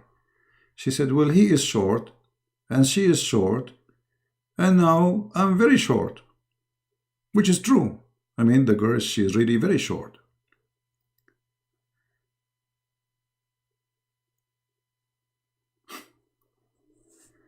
And then, you know, during the time I was talking to her, there was a lady, she was walking by, and she have a leg is shorter than the other leg. You know what I mean? Like some people, they are born with defect in their feet. So one leg is shorter than the other leg. But she is really tall. And I said, okay, which one you prefer? You, the short who can run, or this lady who cannot run? She said, no, I prefer to run. I said, so who is the one now? It should be, so do you think that this lady, she wished to be short like you and she can run? She said, I think so. So I said, see, you are lucky. So you are complaining about being short, but you do not see that you are healthy, you are full. There's nothing wrong with you. That poor woman, she cannot run. She have like she's wearing like a shoes, I don't know how to describe them, to make the two legs in the same height, but she cannot walk properly and she have to walk slow.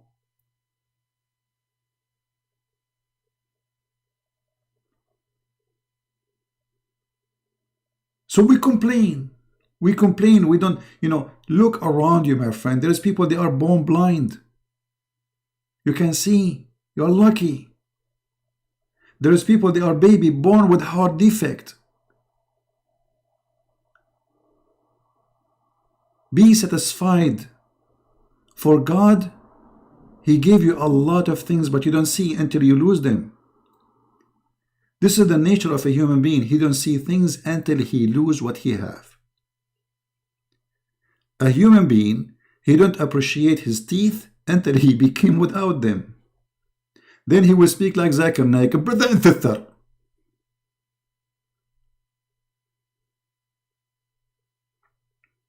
God gave you a lot of things. Appreciate and be satisfied. And then happiness will be there.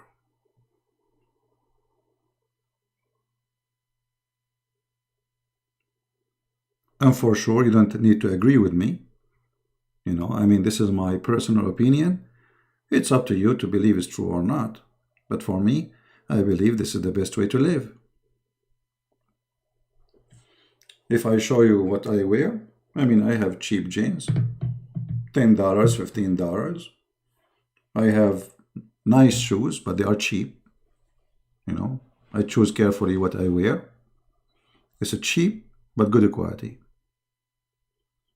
I don't have a single piece of clothing. It is expensive. And I'm not willing to spend money for anything expensive. If I can get something good quality and it's cheap. And I buy things because I like it, not because people will like it. I don't care what fashion is. I never wear fashion clothes.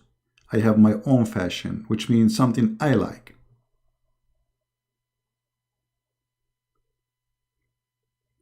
I eat with my hands. I don't care if people are looking at me or not. You give me a chicken, I will hold it with my hand. I'm not going to use fork. You like it, you don't like it, leave me alone. Don't watch me.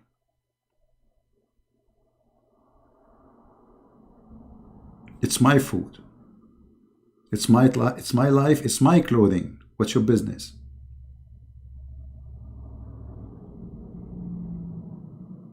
I have OnePlus phone because it's a good phone.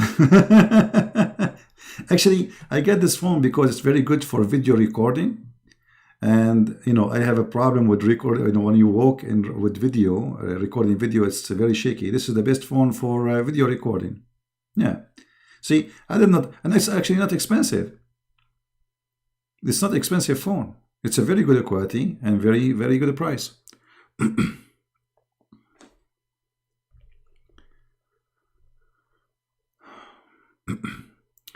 All my clothes is belong cheap, but I am a director of a big company. Well, you are. I mean, as long you are happy with your clothing, but there's a problem here. You see, if you are a very rich person and you wear, let us say, very humble clothes, some people they will start gossiping about you, start saying he's cheap, and blah blah blah blah blah. Who care? Let them say whatever they want. Just be happy.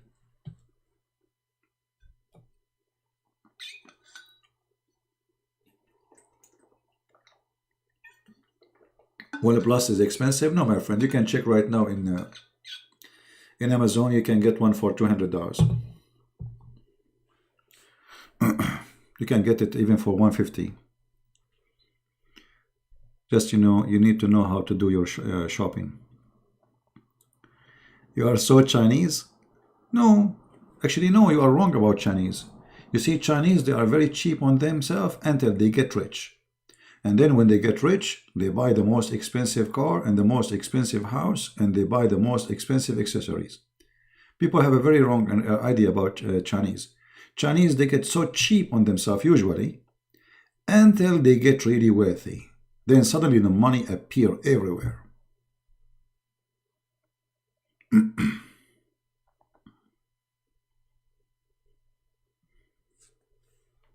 All right?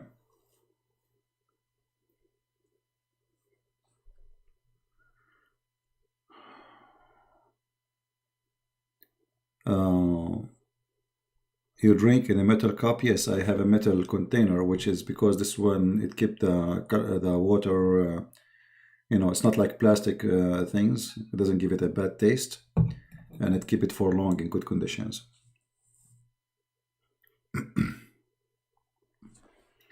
And if you try yourself to speak to many hours, you can imagine how fast you would lose your voice.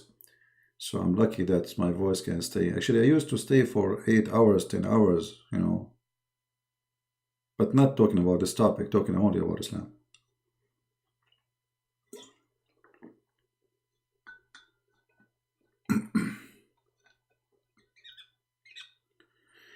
Yeah, he's saying the same as the Lord. He said, man is not made for the Sabbath. The Sabbath was made for the man. Same as the money. You should not be made for the money. The money should be made for you. So when a human being became a slave of material, that's mean he lost his humanity. That's mean he is not in control. He himself became a slave of papers. But if a person, he controlled the paper, he don't live for them, he used them for his benefit, he don't live for them, then he is going to be happy.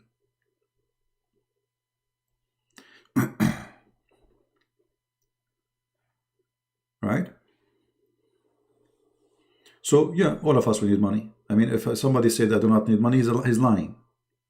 Unless maybe you're a farmer, you have your chicken, you have everything, you made your clothes by your hand. Otherwise, you need money, right? And actually, even if you live in a farm, I mean, still you have to buy stuff. So money is very important for surviving, but not you working like a donkey for money. Life is very funny. You will see somebody spending his life working like a donkey in the weekend, 2 jobs, etc., and then he get rich. And then he became now 65, 70, and now he want to enjoy the money he made, but you are dead. You go vacation, you carry a big bag with medicine. So now you want to enjoy your life. Don't you think it was wrong timing? So you have to make a balance. When you are young, travel, go, see, do things. Because the money you save for tomorrow, it's good to save money. Don't be fool, don't spend everything. But you have to have a balance. Don't be cheapo. For me, I love to travel. I've been all over. So one day when I get so old I cannot go, I say, well, you know what? I was in Korea, I was in China, I was in Philippines, I was here, I was in Hong Kong, okay, I've been all over Europe, I've been all over many places. So I don't feel I'm really, there's something I wish I did do. So if you have really extra money, save it for something good, will make you happy and will give you experience, because a travel is really good for experience. Actually, traveling will change you, will make you more independent, will make you used to, let us say, adopt different or new situation. Actually, if you move from a room to a room in your house, you will find there's things changing. Just because you moved from a room to a room. You might not even be able to sleep first night in the new room, even if it's your house. So what about if you go to a different country? You know, and experience certain kind of a pressure and responsibility.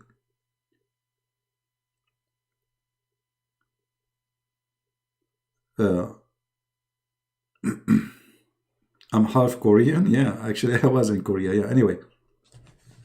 I did not go to North Korea yet. I hope soon that this guy will go and North Korea will come to Christ.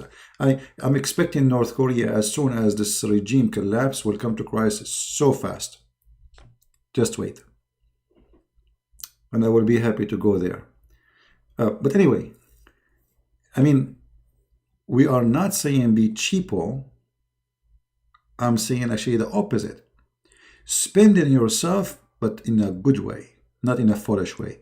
Don't spend your money in a stupid bag, stupid purse, $500, when you can get the same bag for $10. And then the $408 or $90 you saved from the $500, go vacation somewhere with it. Have fun. Go to a beautiful beach. Go visit a friend. I mean, life can be good if you manage it in a good way. Don't let the rich, filthy rich, those who have a brand, suck your blood. They are sucking your blood literally by saying signature brand. I mean, who care about signature? What this signature brand will do to me? Let me tell you what is going to do good to you. You will get wrapped. Because thieves, when they see somebody wearing something so expensive, they expect expensive stuff inside that expensive bag. Do you agree? So if your bag gets snatched and somebody drag you in the floor because he's a thief, he's trying to steal your purse, don't complain. You just invited him.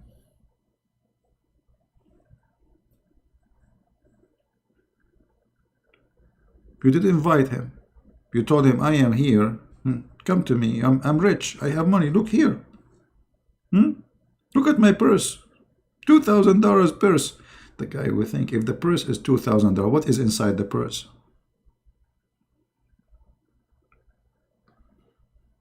Right? Or spending money in buying expensive watches. I bought a watch from Walmart, honest to God, for $10. It was good with me. I don't wear watches, by the way.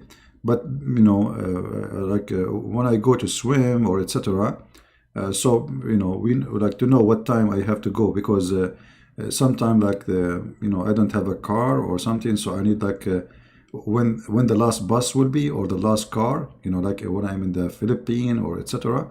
So I take a watch with me, so I don't take a phone, you know. So $10. And the watch was working for almost, I don't know how many years. Actually, last time I checked it out, it was working, but the worst broken, so I throw it away. But until that moment, the $10 watch, it is water resistance. I swim with it. Never anything wrong with it. It's working fine for many years, and $10. Okay.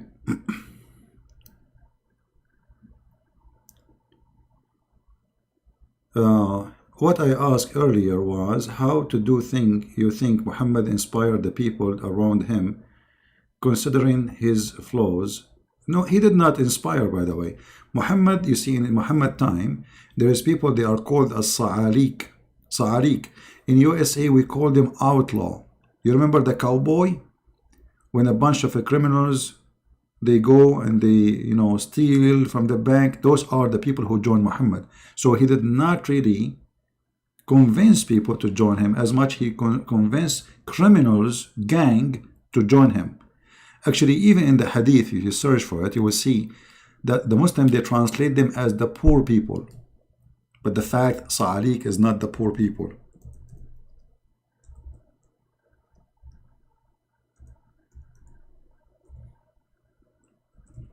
Let me find you the hadith. Here we go. You see in Arabic here, it says, Muhammad, he said, Abshiru ya ma'shara sa'alik al-muhajirin. Sa'alik. You see Sa'alik? This is the word Sa'alik. Sa'alik, simply not only outlaw, is the trashy people. So Muhammad, he convinced the outlaw, the gang, to join him. And, instead of being outlaw, people hate you, you will be hero because you are fighting for God now. So by having those gangs who they are very aggressive warriors, criminals, he was able to conquer the rest. And then the rest, they have to join his army. Otherwise, convert or die. Right?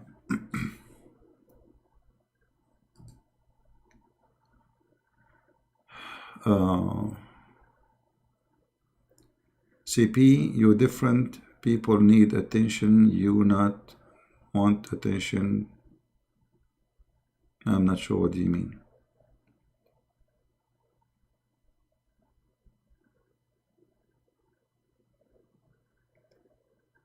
Don't throw away your watch. Give it to me.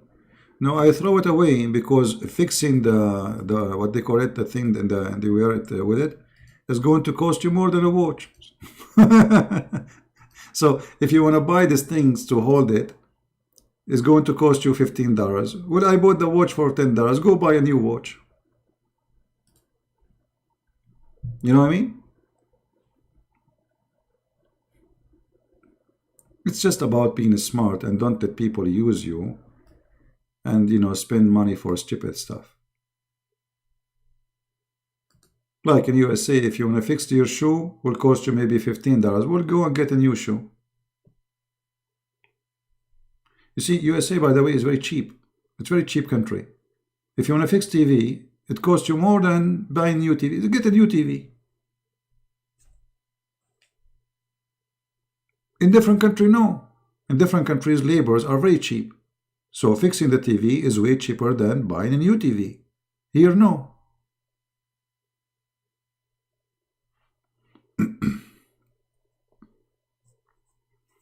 So you have to manage where you live, depending on where you live. Depending on the situation, you have to adopt. You have to be smart. Right? Like, I bought a jeans. Listen to this. I bought a jeans, and the jeans, by mistake, he gave me the wrong, it was very, very tall. Like in the West it was fine, but it's very tall. So I have to what? I have to change, to cut it from the bottom. So I bought these jeans, and in USA you can return it within 30 days. But I did not wear it, because I like the quality, and I said it was a good price. So I bought it. I did not even try it. I trusted the person who gave it to me. But then when I try it, it was very long. It doesn't fit me. So I went back and said, okay, I want to cut it off. They told me it cost, I think, $17. I got it for $10.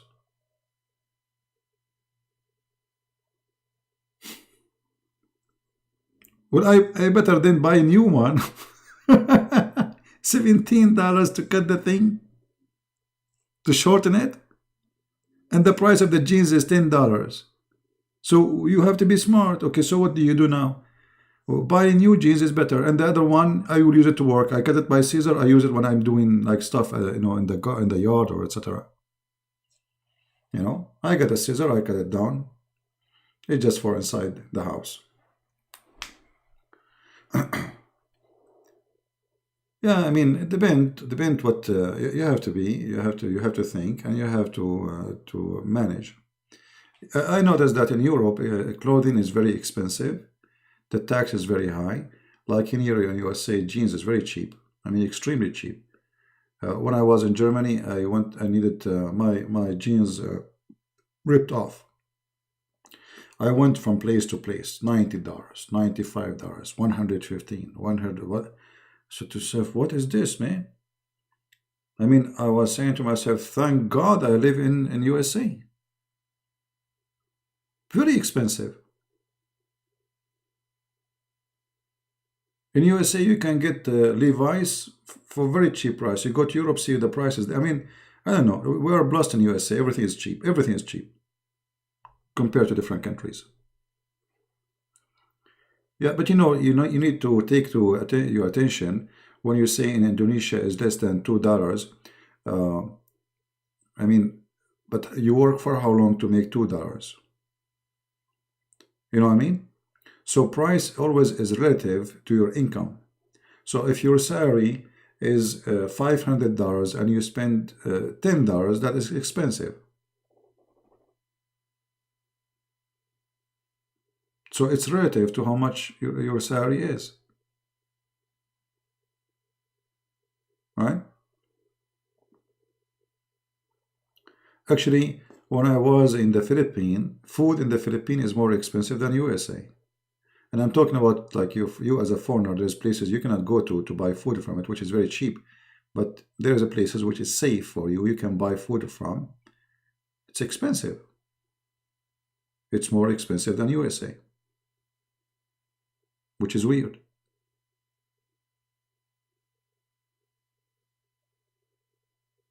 Right?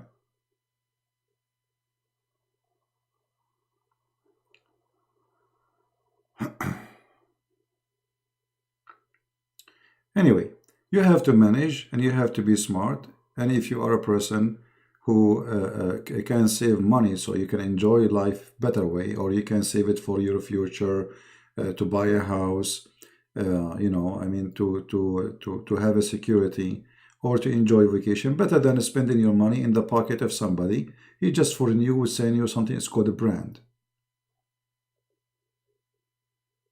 You know, brand.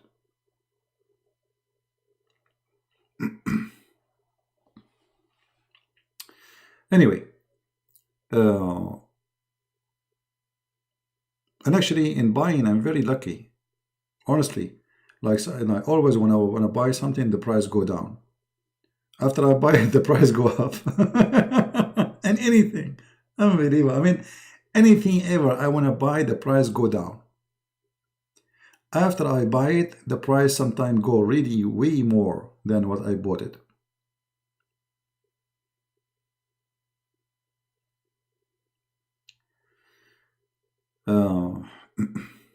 Anyway, I hope we have a good time together today, and I hope we enjoyed our time. Just be smart in your life, and don't worry about what people say about you, as long as you are not doing something wrong. You know, I mean, if it's about your clothing or about, I mean, who care about your makeup? Don't worry about people, because people will never be satisfied with you. Actually, even if you are the most pretty girl in the world, people will complain, and even they will talk or they will gossip against you more, because you are getting attention. You know, which means sometimes using makeup will bring you even enemies.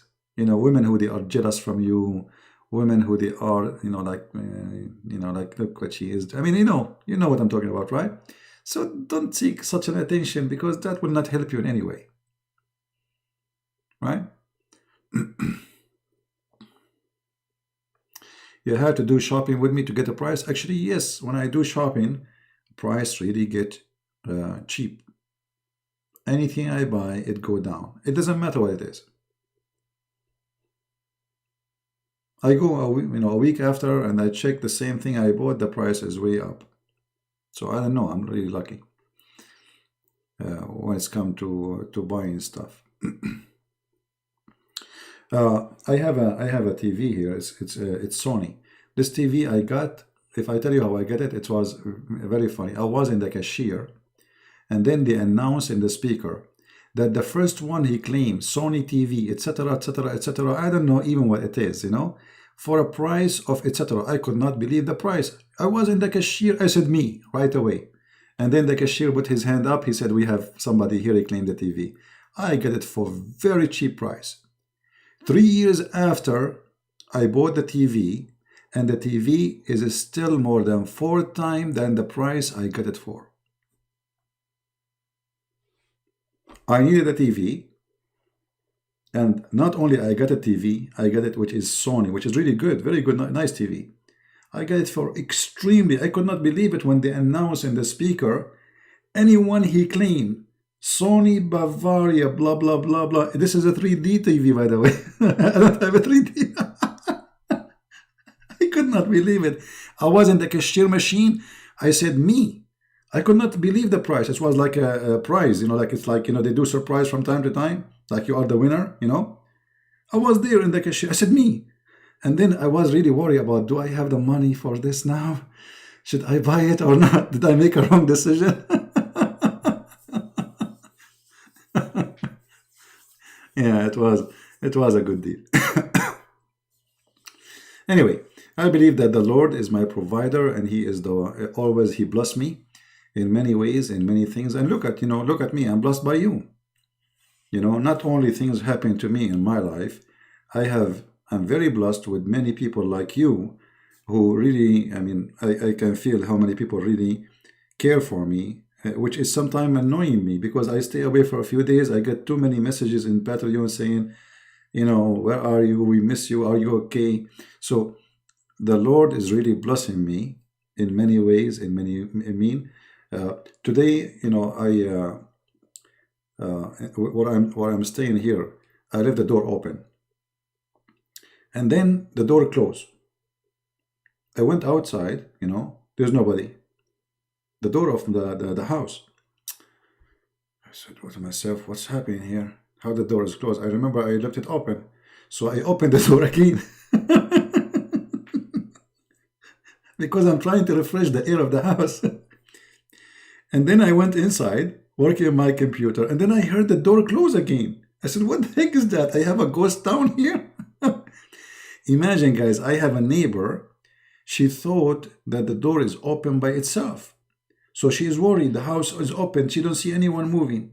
So she come to my door. She closed the door and she go back home. By the time I get out to check how the door is closed, nobody there.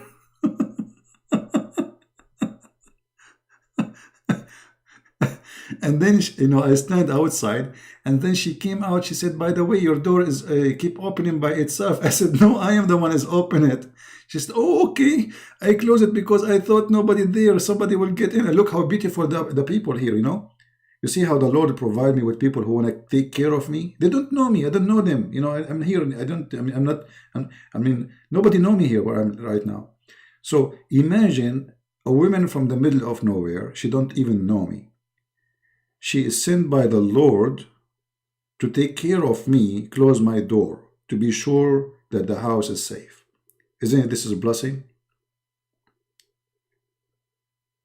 But the funny about it, I was saying, what's happening here? Is Jibreel is around? Is there a genie in the house? I close the door is open. Twice. I opened the door. I opened the door and I opened the windows. I was outside. So I don't, you know, always when I get inside, I like always to refresh the air of the house. So I opened the windows, I opened the door. But anyway, I opened the door from one direction and I opened the windows from the backyard. So for her, she see only the door is open. She come and she close it. I go and I open it and I say to myself, I thought I opened it. Did I close it? You know what? I think I'm getting old.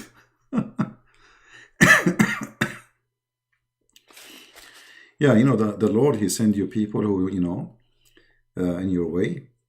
And, you know, I believe there is always a powerful hand is taking care of us, especially if we are His people.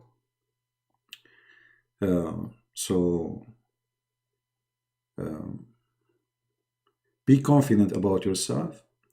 Don't worry about what people say about you. Look what the Muslims say about me. They make tons of videos. I love. You know, if you are not a person who is satisfied, people, they can put a lot of pressure on you. Actually, they can even cause you to do bad stuff to yourself. You know, you hear about people who they are suffering from bully, they commit suicide, correct? I'm sure you heard of many cases. The world is full of those bully people. They try to bully you, make fun of you, put you down, you know, harassing you. They don't care. They are just creatures who they love to harm. So you can be a victim of those people unless you have your self-confidence. Then you are protected. They cannot really do anything to you.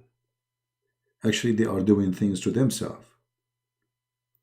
So you have to be strong, and strength comes always from you being confident of yourself. Otherwise, you see, any one of you try to walk in the side of the walkway at the edge, you know what I mean? The edge of the, like, let's say the platform where, let's say a train is coming maybe. Okay, because you know it's not high, you walk and you walk fast, right? You don't feel down. But imagine if you are walking at the same frame, but in the height of 40 floor, or 5 floor, or 2 floors. You will not be able to step 2 steps and you will fall down because you are terrified. Do you understand what I'm saying? So why we are walking in the same edge? When it is down, we walk normal and we don't feel. Just because we are higher, we feel down, simply because you lose your confidence of yourself. The second you lose your confidence, you will fail.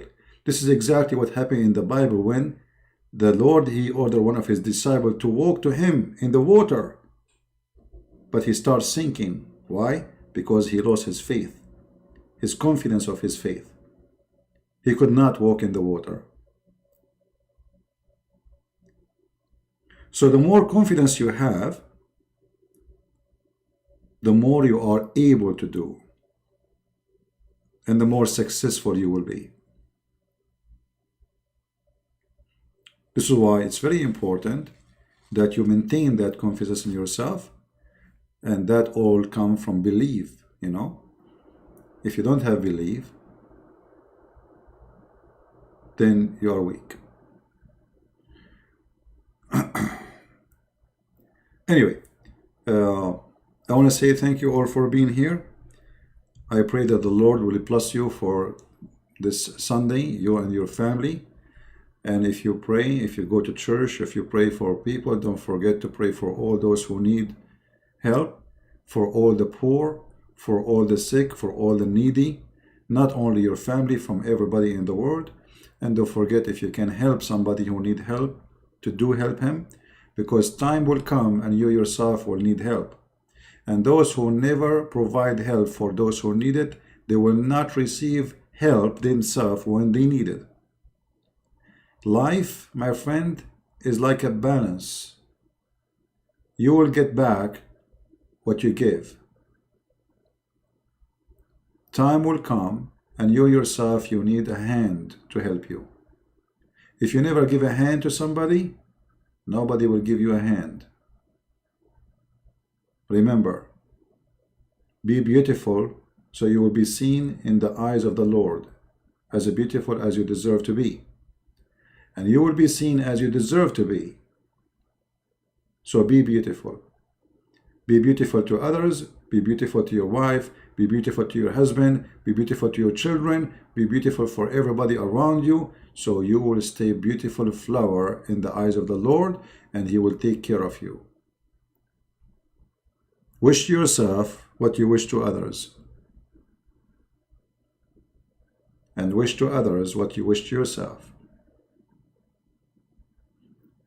Thank you, and may the Lord bless you, and until we see you again, Christ as Lord, and anything else is absolutely false. Amen to that. Good night and good day. Bye-bye.